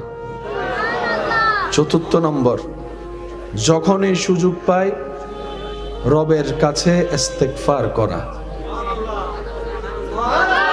হাঁটতে বসতে শুইতে সবসময় মাপ চাওয়া, আল্লাহ মাফ করো, আল্লাহ মাফ করো, আল্লাহ মাফ করো, আল্লাহ মাফ করো।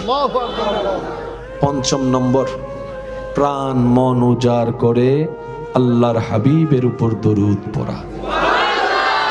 এই পাঁচটা কাজের সাথে যদি আমরা এখান থেকে বন্ধুত্ব করতে পারি, আপনার জীবন চলার পথে যদি বিশাল পাহাড় ও আপনার রাস্তার বন্ধকতা তৈরি, আপনি চিন্তা করার আগেই, কল্পনা করার আগেই আপনার রব সেই পাহাড়ের ভিতর থেকে আপনার জন্য রাস্তা তৈরি করে দিবেন। সুবহান। আমরা পাই না কেন? ব্যর্থতা আমাদের। পিছনের ভাইদের আওয়াজ শুনি নাই।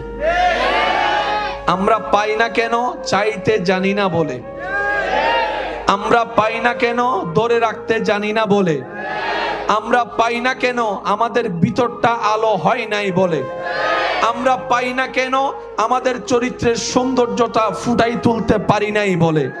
না হয় নবী রাহমাতুল লিল আলামিনের উম্মত এই সৃষ্টিতে, আসমানের নিচে জমিনের উপরে, সেই জাতি যেই জাতির সম্পর্কে স্বয়ং রব্বুল আলামিন কুনতুম খায়রা উম্মত বলে অ্যালাউন্স করে দিয়েছেন, এই জাতি, সেই জাতি, এই দল, সেই দল, যেই দল হাজার অপরাধ করার পরও রব্বুল আলামিনের দরবারে তওবা করার সুযোগ পায়। সুবহান। জান্নাতে যেতে গেলে নেক আমলের দরকার আছে, কম না বেশি? বেশি। তো বেশি নেক আমল করতে গেলে বেশি হায়াতেরও দরকার আছে। আমাদের হায়াত একটা সময় তো মানুষ মারা যাওয়ার আগে অন্তত দাঁত ফললে মানুষ বুঝতো আর টাইম শেষ। দাড়ি টাড়ি পাকলে,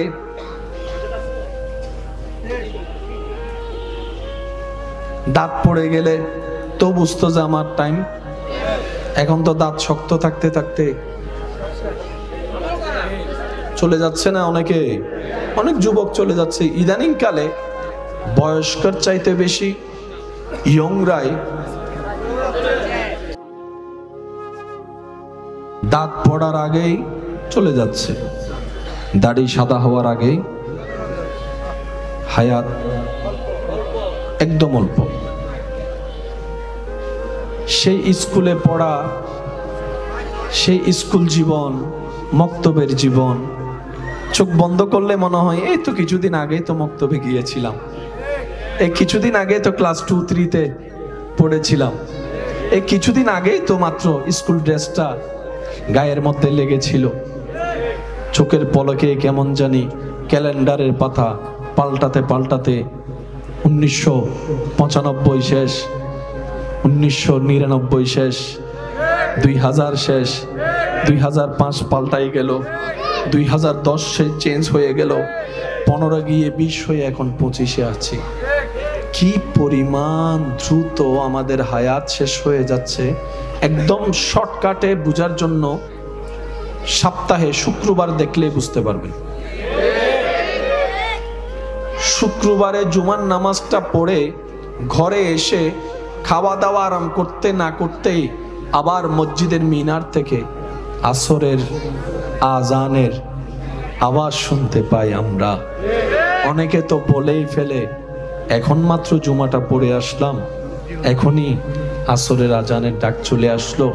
একটু খেয়াল করলেই দেখা যাবে প্রচুর শক্তিতে, গতিতে আমাদের হায়াত শেষ হয়ে যাচ্ছে। এক একটা সেকেন্ড আমাদেরকে অন্ধকার কবরের দিকে টেনে নিয়ে যাচ্ছে। সেই নিঃশ্বাস বন্ধ হওয়ার কঠিন যন্ত্রণার দিকে আপনাকে আমাকে নিয়ে যাচ্ছে। কথা বলেন ঠিক কিনা? নবী রাহমাতুল লিল আলামিন বলে, ইয়া রব, আমার উম্মত হায়াত কম, আগের উম্মতের হায়াত বেশি, তো বেশি নেক আমল করতে গেলে তো বেশি হায়াত, বেশি সময়ের, বেশি বিশারে তো দরকার আছে। ইয়া রব, আমার উম্মতের হায়াত তো 100 থেকে কমতে কমতে 90, 95, 80 কমতে কমতে এখন তো 30, 35, 40-এর মধ্যে চলে আসছে।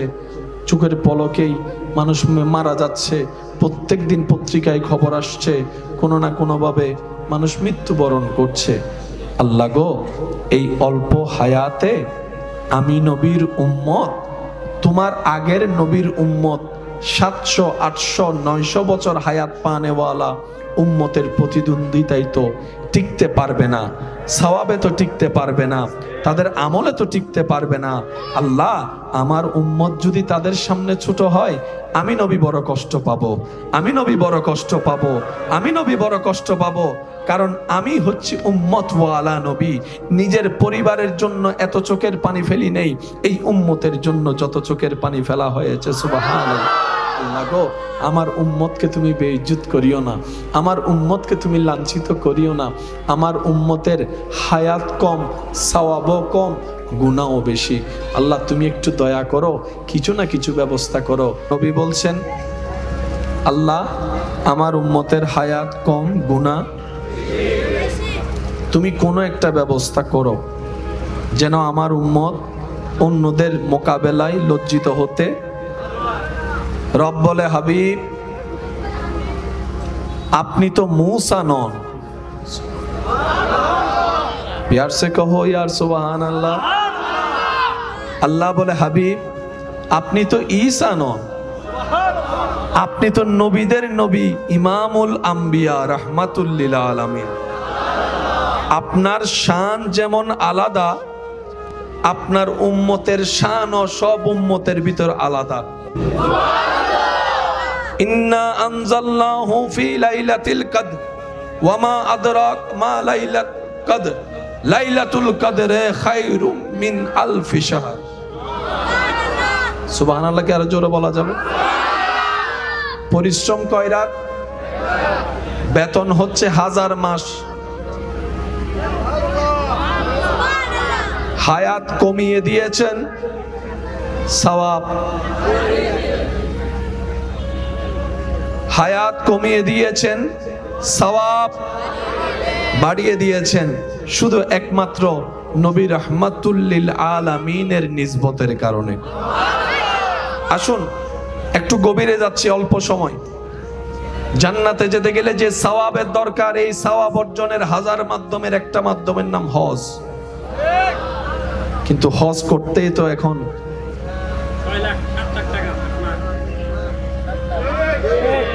টোটাল সবকিছু মিলে তো প্রায় 6-7 লাখ। ইচ্ছা আছে অনেকের, কিন্তু যাওয়ার সামর্থ্য তো না গেলে তো সওয়াব থেকে বঞ্চিত। আবার গিয়ে যে 7 লাখ টাকা খরচ করলে যে সওয়াব পাবো এমনও কোনো গ্যারান্টি। কারণ আমরা ভালো করি একটা, ভুল করি। মাশাআল্লাহ বলেন না, আমরা ভালো করি, ভুল করি, তো সওয়াব আছে এখানে পাওয়া যায়, কিন্তু আনতে আমরা পারি না, আমাদের ব্যর্থতা। নবী বলে, আল্লাহ, তুমি হজ ফরজ করেছো, আমার অনেক উম্মত অর্থনৈতিকভাবে দুর্বল হবে, তো সবার জন্য যদি ফরজ হয় তারা তো গুনাহগার হয়ে যাবে। রব বলে যে, আপনি টেনশন করিয়েন না, আমি রায় দিয়ে দিলাম, যারা সামর্থ্যবান তারা হজ করবে, যাদের সামর্থ্য হয় নাই তাদের কাছে কোনো প্রশ্নও নাই, জিজ্ঞাসাও নাই। ফাঁসাই দিচ্ছে না বাঁচাই দিচ্ছে? আমি শুনি নাই, সবার মুখে শুনতে চাই। আমাদেরকে কি ফাঁসাই দিচ্ছে নাকি বাঁচাই দিচ্ছে? জাহান্নামে ঠেলছে নাকি জান্নাত সহজ করছে? এবার নবী বলে, আল্লাহ, তুমি দয়া করে মাফ করে দিয়েছো, এটা তোমার দয়া, কিন্তু তুমি তো আহকামুল হাকিমিন, কাদের ও মালিক, তুমি চাইলে তো সওয়াবটা তো দিতে পারো। আল্লাহ পাক বলে যে, কাকে দিতাম? নবী বলে যে, যারা যাইতে পারে না তাদেরকে তো তুমি চাইলে দিতে পারো, তুমি তো ইন্নাল্লাহ আলা কুল্লি শাইইন কাদির। আল্লাহ পাক বলে যে, জান হাবিব, আমি আপনাকে নিরাশ করব না, আপনার উম্মতদেরকে জানিয়ে দিবেন, হাজার ব্যস্ততার ভিতরে সময় সুযোগ করে অন্তরে শ্রদ্ধা ভালোবাসা নিয়ে আপন আপন মা বাবার চেহারার দিকে অন্তরের ভালোবাসা নিয়ে যে এক পলক তাকাবে, তাকানোর সাথে সাথে আমি আল্লাহ সওয়াবের ব্যবস্থা করে দিব। কঠিন না সহজ? আরো জোরে এবার বলেন, নামাজ কয় ওয়াক্ত? নামাজ কয় ওয়াক্ত? 24 ঘন্টার ভিতরে জান্নাতে যাওয়ার ইবাদতের একটা মাধ্যম হচ্ছে নামাজ। নামাজ 5 ওয়াক্ত পড়তে হয়তো 1.5 ঘন্টা লাগবে, বাকি ঘন্টাগুলো কিভাবে সওয়াব কামাবো? নবী বলে, আল্লাহ কিছু তো একটা ব্যবস্থা করেন, কিছু তো একটা রাস্তা করেন। আল্লাহ পাক বলে, হাবিব আপনি টেনশন করেন না, তাদেরকে 5 ওয়াক্ত নামাজ 24 ঘন্টার ভিতরে 2 ঘন্টা এই 5 ওয়াক্ত নামাজ পড়ুক, বাকি থাকে কত? 22 ঘন্টা। এই 22 ঘন্টার ভিতরে 6 ঘন্টা চলে যায় ঘুমের মধ্যে, 7 ঘন্টা চলে যায় ঘুমের মধ্যে, 8 ঘন্টা চলে যায় ঘুমের মধ্যে। আল্লাহ পাক বলে, আপনার উম্মতকে বলবেন ঘুমানোর আগে যেন ওযুটা করে ঘুমাই, প্রত্যেকটা সেকেন্ডটাই সওয়াবের ব্যবস্থা আমি আল্লাহ করি। কঠিন না সহজ? জোরে বলেন, কঠিন না সহজ? কঠিন না সহজ? নবী রাহমাতুল লিল আলামিনের উম্মত হওয়ার কারণে আল্লাহ আমাদের রাস্তা সহজ করে দিচ্ছেন। এবার আপনি ঘুম থেকে উঠলেন, ঘুম থেকে উঠার পরে 2 ঘন্টা তো নামাজে চলে গেল, 6-7 ঘন্টা তো ঘুমের মধ্যে চলে গেল, বাকি ঘন্টাগুলো সব কিভাবে কামাবেন? রব বলে যে আপনার উম্মতকে জানিয়ে দিন ব্যবসাটা যেন আপনার সুন্নত মোতাবেক করে। সুবহানাল্লাহ বলতে থাকেন, সুবহানাল্লাহ। আপনার উম্মতকে বলবেন তারা যেন খাওয়াটা আপনার সুন্নত মোতাবেক খায়, খাওয়ার শেষটা সুন্নত মোতাবেক করে, পানিটা যেন সুন্নত মোতাবেক খায়, তৃষ্ণা লাগলে পানিটা খাবে, পানির শুরুটা যেন সুন্নত হয়, শেষে যেন সুন্নত হয়, ঘরে ঢুকাটা যেন সুন্নতের মতো হয়, ঘরে বসাটা যেন সুন্নতের মতো হয়, স্ত্রীর সামনে যাবে সুন্নত সামনে রাখবে, ভাইয়ের সামনে যাবে সুন্নত সামনে রাখবে, একজন আরেকজনকে দেখবে সালাম আদায় করবে, আরেকজনে উত্তর দিবে, আবার মুসাফা করবে। আপনার উম্মতকে জানিয়ে দিবেন ব্যবসাটা যেন সুন্নত মোতাবেক করে, চাকরিটা যেন সুন্নত মোতাবেক করে, রাস্তায় হাঁটা যেন সুন্নত মোতাবেক হয়, বসা যেন সুন্নত মোতাবেক হয়, সর্ব কাজ যেন সুন্নত মোতাবেক করে। কাজে কাজ হয়ে যাবে, সওয়াবে সওয়াব হয়ে যাবে। কঠিন না সহজ? আরো জোরে বলেন। আল্লাহ আমাদেরকে নবীর উসিলায় বড় বড় চ্যালেঞ্জ থেকে বাঁচাই দিচ্ছে।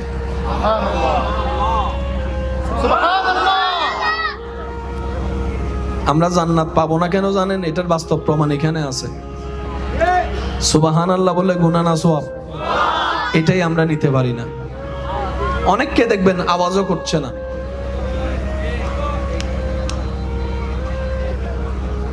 খেলা আসুলি মুখ পর্যন্ত আনি দি, এখন আর হামল দি মুখকা না করি হন ইয়ানো হাত দে, এর ভরত হাত দেখি জান্নাত, আবার জেন তেন জান্নাত লইতে নইতে হতে আমাকে জান্নাতুল ফেরদৌস দিতে হবে। ঠিক না বেটে? খাওয়ানা বাজে। একটু চেষ্টা করেন, যাদের জবান খুলছে না, আপনি যদি মনে করেন আপনি বলছেন না, তাহলে আপনি ভুলের মধ্যে আছেন। এতটুকু চিন্তা করেন, রবের প্রশংসা করলে খুশি হবে কে? নারাজ হবে কে? শয়তান। নারাজ হবে কে? ওই আপনারে বলতে দিচ্ছে না। আপনি মনে করছেন আপনি বলছেন না, না না, আপনারা বলতে দিচ্ছে না। যে এবার এই বুঝটা যারা বুঝেছেন তারা একবার বলেন সুবহানাল্লাহ। দান করলে সওয়াব আছে না নাই? দানের চাইতে বেশি সওয়াব হচ্ছে কর্জ দেওয়া। নবীজি বলছেন কেউ কারো বিপদে যদি পাশে দাঁড়িয়ে রবের সন্তুষ্টির জন্য রবের দেওয়া নিয়ামত থেকে, বরকত থেকে, রিজিক থেকে কাউকে কিছু সাহায্য করে, ওই সাহায্যের করা ঋণ দেওয়া টাকা যতদিন ফেরত না আসবে, আল্লাহ যে দিবে তার আমলনামায় প্রত্যেক দিন ওই পরিমাণ টাকা দান করার সওয়াব লিখে দিবেন। আজকে সুদ বেড়ে গিয়েছে কেন জানেন? কর্জে হাসানা উঠে যাওয়ার কারণে। নবী রাহমাতুল লিল আলামিন বলে, যে বিপদে মুসিবতে কারো থেকে সাহায্য নেই, ঋণ নেই, দিয়ে দেওয়ার নিয়তে, প্রথমে নিয়ত থাকবে কি আমি যেমনি হোক আমার ভাইয়ের টাকা দিয়ে দিবই। যার অন্তরে নিয়ত থাকবে, নবী বলে আল্লাহ সেই ব্যক্তিকে সেই ঋণের টাকা দিয়ে দেওয়ার ব্যবস্থা করে নিজেই করে দিবেন। আমাদের নিয়তেই তো ঠিক নাই। লইবের সময় হয়তো হনরহম আগে লই লই মাথা আগে, তারপরে দিম দেরি 10 বছর বাদও যদি টিয়া তুয়াই তো ডায়লগ মারে উল্টো সে থিয়ে রে আমি তাই সারি করনি হয় না হয় না আমি মরি যাই না রে সরোর মার, সেজন্য সুদ বেড়ে গেছে। আমরা যদি কর্জে হাসানার সেই সিস্টেম চালু করতে পারি, সবার সমস্যা একজন আরেকজনকে সাপোর্ট দিতে পারি আল্লাহর ভয়ে, নবীর প্রেমে, তাহলে ওই পশ্চিমাদের চালু করা সেই কুকৌশল, যে সুদের কারণে টাকার দাম কমে যাচ্ছে, দিন দিন জিনিসের দাম বেড়ে যাচ্ছে, এই সুদের কারণেই আজকে পৃথিবীর মধ্যে এত দুরবস্থা শুরু হচ্ছে। বিভিন্ন জায়গায় দেখেন ব্যবসায়ীদের ব্যবসার মধ্যে কোনো হদিশ খুঁজে পাওয়া যাচ্ছে না, চাকরি যারা করে চাকরির কোনো গ্যারান্টি খুঁজে পাওয়া যাচ্ছে না, বড় বড় ফ্যাক্টরি বন্ধ হয়ে যাচ্ছে, বড় বড় মিল বন্ধ হয়ে যাচ্ছে, চারিদিকে কেমন জানি একটা দুর্ভিক্ষ ভাব। এটার হাজারটা অন্যতম কারণের একটা কারণ হচ্ছে এই সুদের ব্যবস্থা। কথা বলেন ঠিক কিনা?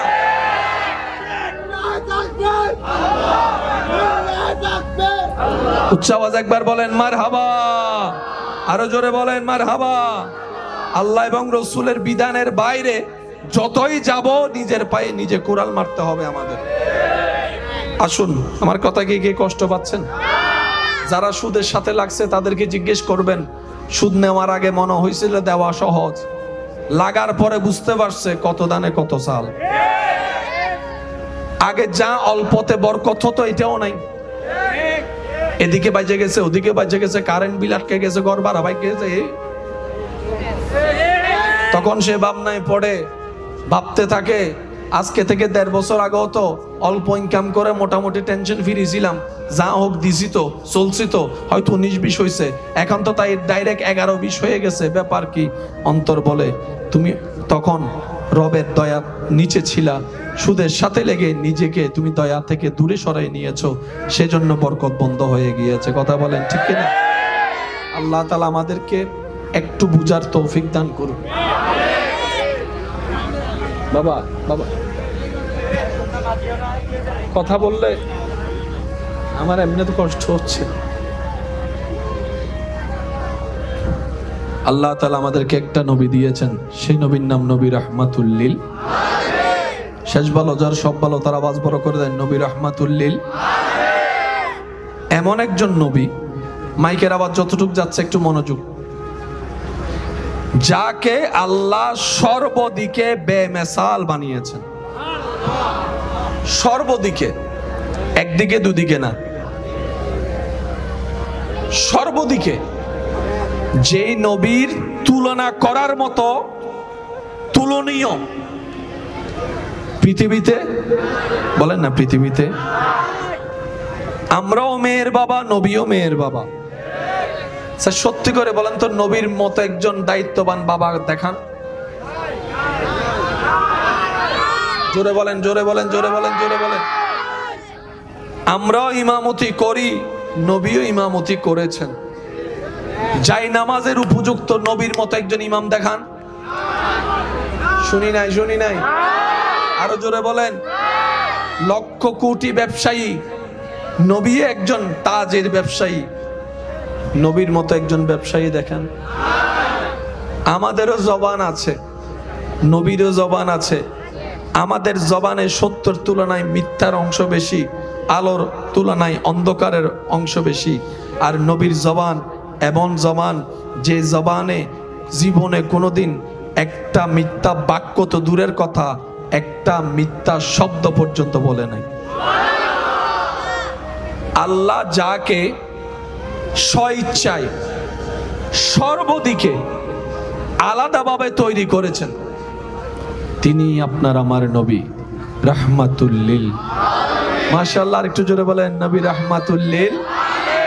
जिसका कोई सानी नहीं वो नबी हमारा है, जिसका कोई सानी नहीं वो नबी हमारा है। যে দেখেছে আমাদেরকে কত হাজার বার ভুলে স্মরণ করতে হয়েছে, চেহারাটা মনে করতে হয়েছে। নবীজিকে যারা একবার দেখেছে জীবনে কোনোদিন চেহারা ভুলে না। সুবহানাল্লাহ রাইখা দেন, ঘরে যাইয়া বলেন, আর একটু ছোট করে বলেন। আমাদের নবীজিকে যে একবার দেখেছে আর ভুলে নাই, আর ভুলে নাই, আর ভুলে নাই। সৌন্দর্যের উপমা, সবাই চাঁদের দিকে আঙ্গুল তোলে, সেই আসমানের চাঁদ অপলক নয়নে যার চেহারার দিদার করে তিনি আপনার আমার নবী রাহমাতুল্লিল, যিনি উর্দু গমন করলেই মেরাজ হয়ে যায়, যিনি জমিনে চললেই আসরা হয়ে যায়,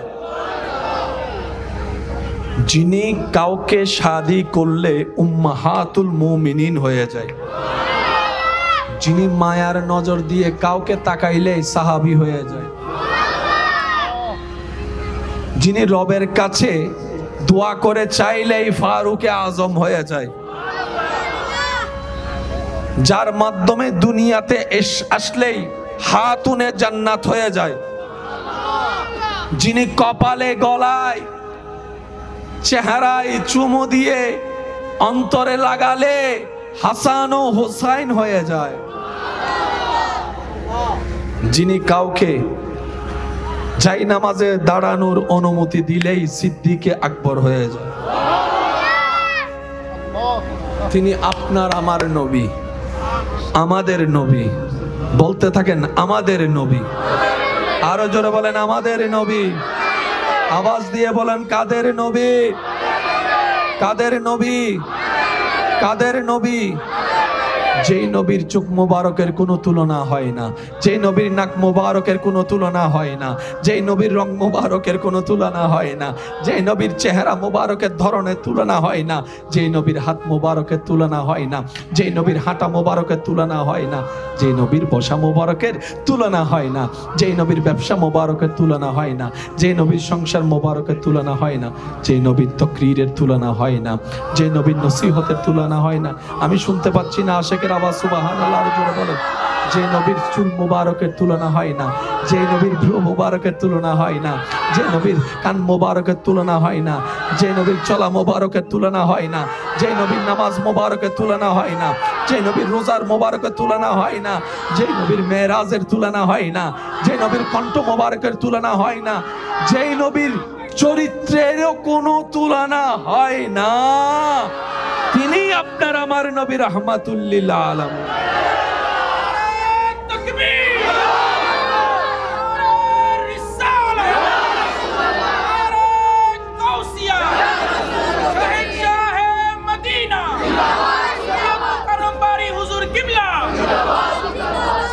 আমাদের গঠনের সৌন্দর্যের বর্ণনায় কেউ লম্বা, কেউ আলাদা আলাদা। নবীজির ব্যাপারটা কেমন ছিলেন? প্যার সে কো, প্যার সে কো, প্যার সে। কারো লম্বা পছন্দ, কারো বাটি পছন্দ, কারো স্বাস্থ্য পছন্দ, কারো হ্যাংলা পছন্দ। যার অন্তরের পছন্দ যেমন, সে যখনই নবীর দিকে তাকাতো ঠিক সেই পছন্দটাই তার চোখে লাগতো। নবীকে আলাদাভাবে লম্বা বাটি বলে আলাদা করার কোনো, বলে না কোনো সুযোগ, কোনো সুযোগ। এত সৌন্দর্য রূপে আল্লাহ আপনার আমার হাবিবকে সৃষ্টি করেছেন। ইসলামের বড় শত্রু আবু জাহেলও কখনো নবীর চোখে চোখ রেখে কথা বলে নাই, নবীর চেহারার দিকে তাকাই কথা বলে নাই, অন্য দিকে তাকাই কথা বলতো। প্রশ্নকারী প্রশ্ন করে, ও আবু জাহেল, যার দুশমনি করো চেহারার দিকে তাকাও না কেন? আবু জাহেল উত্তর দেয়, আরে এটা তো শুধু সাধারণ চেহারা না, যে চেহারার দিকে তাকাইলে আমার সবকিছুই ভুলে যাই আমি। তা আমাদের নবী, তা আমাদের নবী। একটু বুকে হাত রেখে বলতে পারলা তো মজা লাগতো। ইবা হারান নবী, এবারে সিডেঙ্গে চলো, কিবা হারার নবী, ইবা হারার নবী, ইবা হারার নবী, सबसे आला वाला, सबसे बाला वाला, अपनी मौला का प्यारा, दोनों आलम का दूल्हा।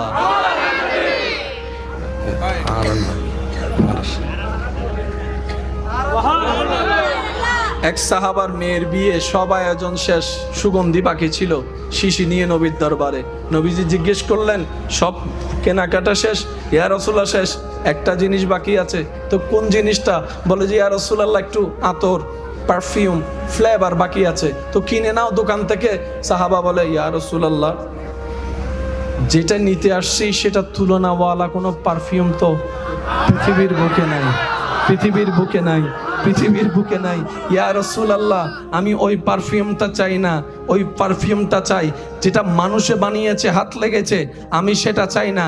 আমি পারফিউম ওইটা চাই যেটার মধ্যে আমার রব্বুল আলামিনের রহমত জড়িত আছে, আমার রবের হুকুম জড়িত আছে, ওই পারফিউমটা আমাকে দেন। তখন নবী রাহমাতুল্লিল আলামিন মুস্কি হেসে নিজের ঘাম মুবারক দিয়েছেন, ওনারা সেটা আতর হিসেবে ব্যবহার করেছে। জগৎ জানে যখন মা আমেনার রেহেমে পাকের মধ্যে আল্লাহর হাবিব নবী রাহমাতুল্লিল আলামিন, শাফিউল মুজনবিন, রাহাতাল আশিকিন, ইমামুল আম্বিয়া, মেরাজের দুলা নবী, আল্লাহর হাবিব নবী, মুসার ইমাম নবী, ঈসার ইমাম নবী, দাউদের ইমাম নবী, ইউসুফের ইমাম নবী, আল্লাহর হাবিব নবী, জান্নাতের মালিক নবী, হাসরের সুপারিশকারী নবী, ওই নবী যখন মা আমেনার রেহেমে পাকে এসেছেন, জগৎ জানে মা আমেনা যেদিকে হাঁটতে শুরু করত সেই দিকে রোদের জন্য আলোটা যেন না পড়ে, কষ্টের কারণ না হয়, মেঘটা ছাতার মতো ছায়া দিয়ে থাকতো। সুবহানাল্লাহ। শুধু তাই নয়, মা আমেনা যখন কূপ থেকে পানি তুলতে যেতেন, কষ্ট করে আর রশি দিয়ে পানি তোলা লাগতো না, মা আমেনার নিকটবর্তী হওয়ার সাথে সাথে আল্লাহর হুকুমে নিচের পানি উপরের দিকে উঠে যেত, উপরের দিকে উঠে যেত, উপরের দিকে উঠে যেত।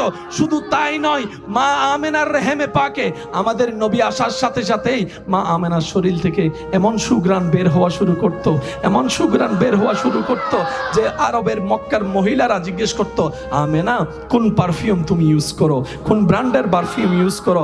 আমেনা বলে, আমি তো কিছু ইউজ করি না, কিন্তু যখন থেকে আমার লাল, আমার সোনা, আমার মা, আমার সন্তান আমার পেটে এসেছে, ওই দিন থেকে সব আজব আজব হওয়া শুরু করছে।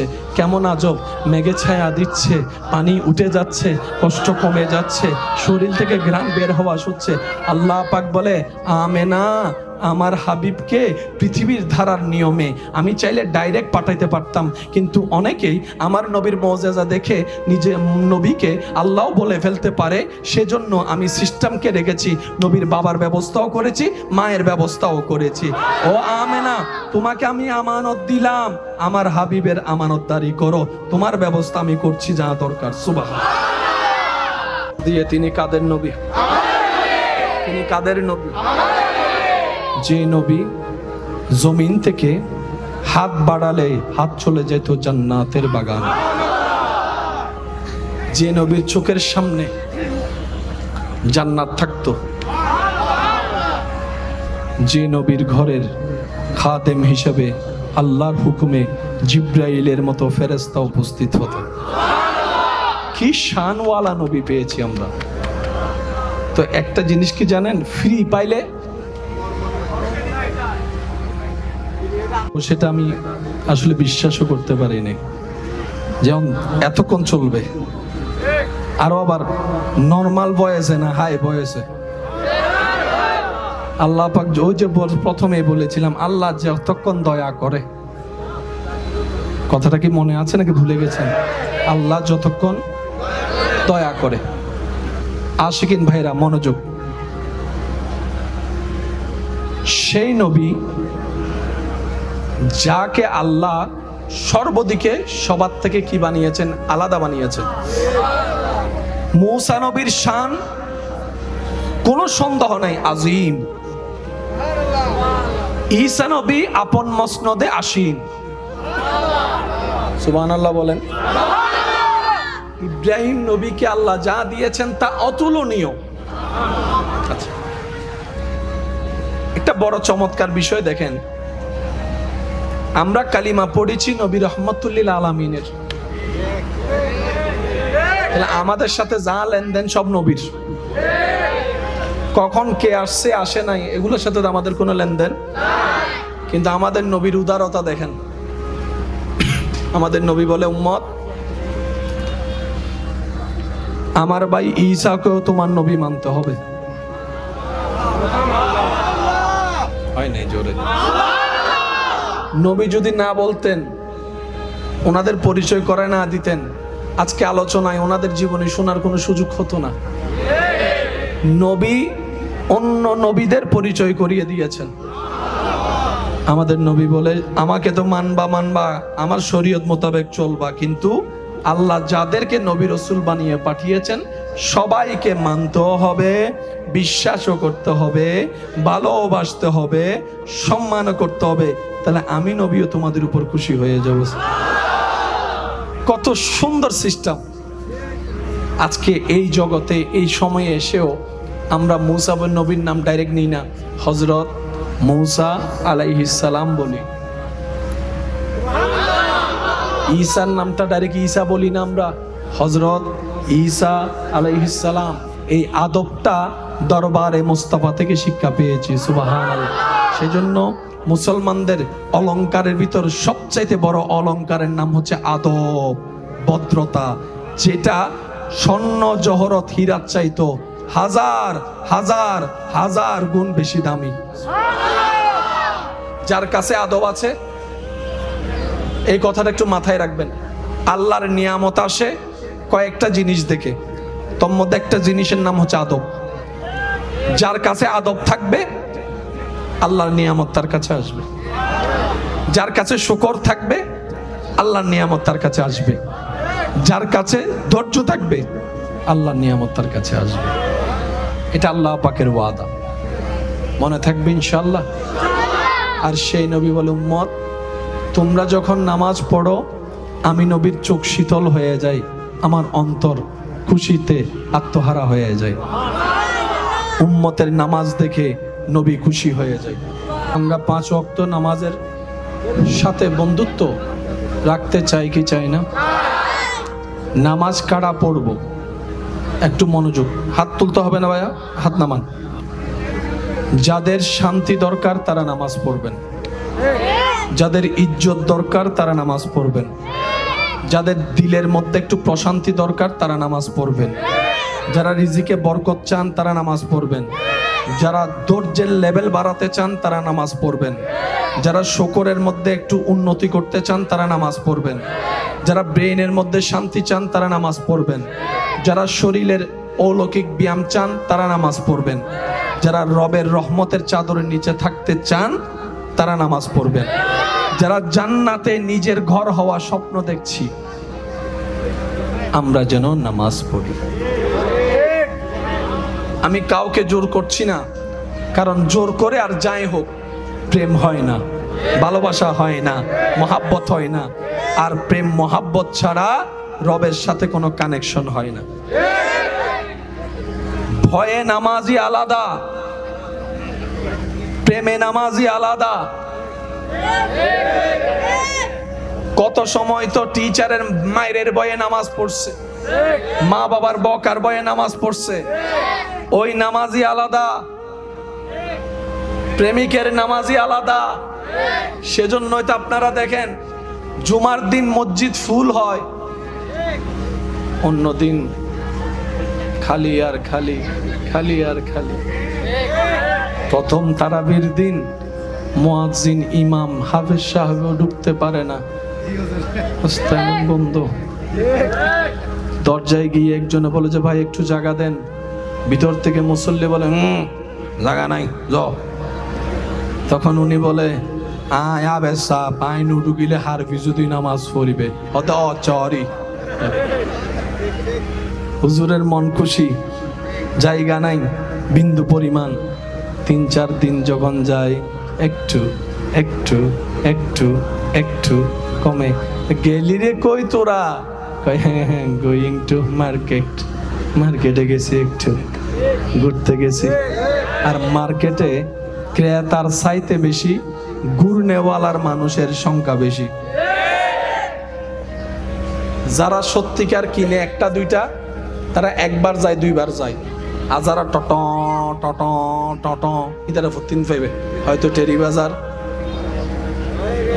এই নমাতার তো সবাই চুপ করে বই দেখে দেয় এক কেন যাই তুনু একদিনে 3-4 টেরি রিয়াজউদ্দিন জিন আসিন এরি এক কেন বাদ দিত না তো কি আইসিদেছে এরির টাইমত কি কিননোস অত কিনতাম গেনি ঘুরতাম এনে গে যাইতাম এনে গে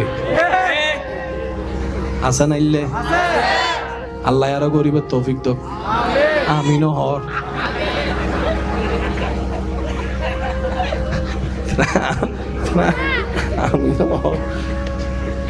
আল্লাহ আল্লাহ আমাদের সকলের এই মোহাব্বত কবুল আর মঞ্জুর করুন। আমার ইমানদার ভাই, এই দুনিয়ার থেকে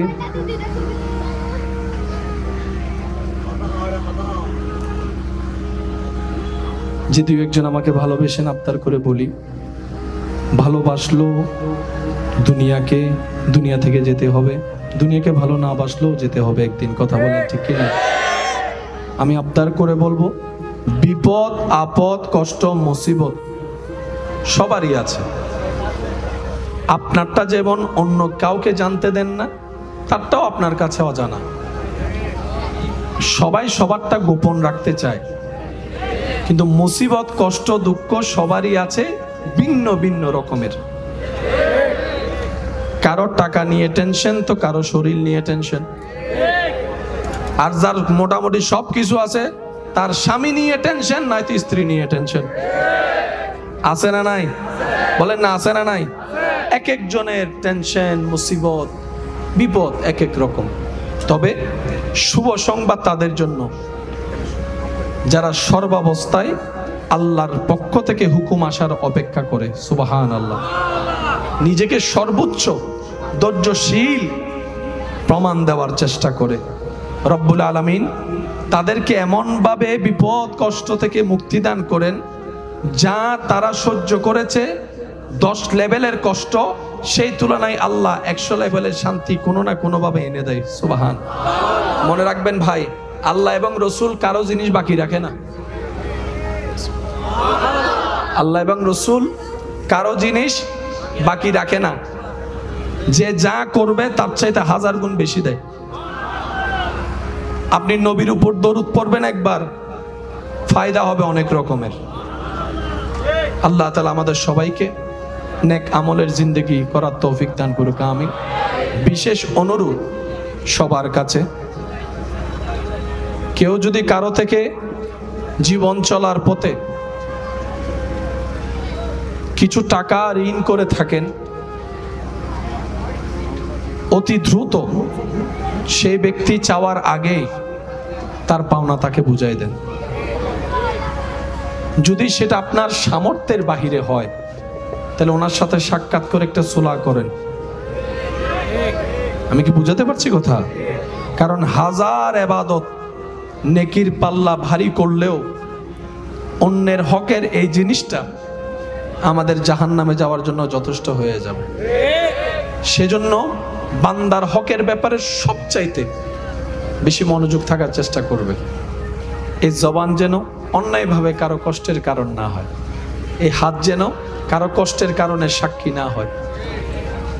কারো অন্তরকে এমনভাবে আঘাত দেওয়া যাবে না যে সে অন্তরের কষ্ট সহ্য করতে না পেরে রবের দরবারে সিজদা দিয়ে চোখের পানি ফেলে ফেলে আপনার আমার বিপক্ষে নালিশ দিবে। ওই এক একটা ফোঁটা চোখের পানি আপনার আমার জন্য পাহাড় সম পরীক্ষা হয়ে চলে আসবে। কারণ রব নিজের হক মাফ করলেও বান্দার বিন্দু পরিমাণ হক মাফ করবে না, এটাই রবের ওয়াদা। আল্লাহ তাআলা আমাদের সবাইকে নবীর আদর্শের সাথে জীবন সম্পৃক্ত করার তৌফিক দান করুক, আমিন।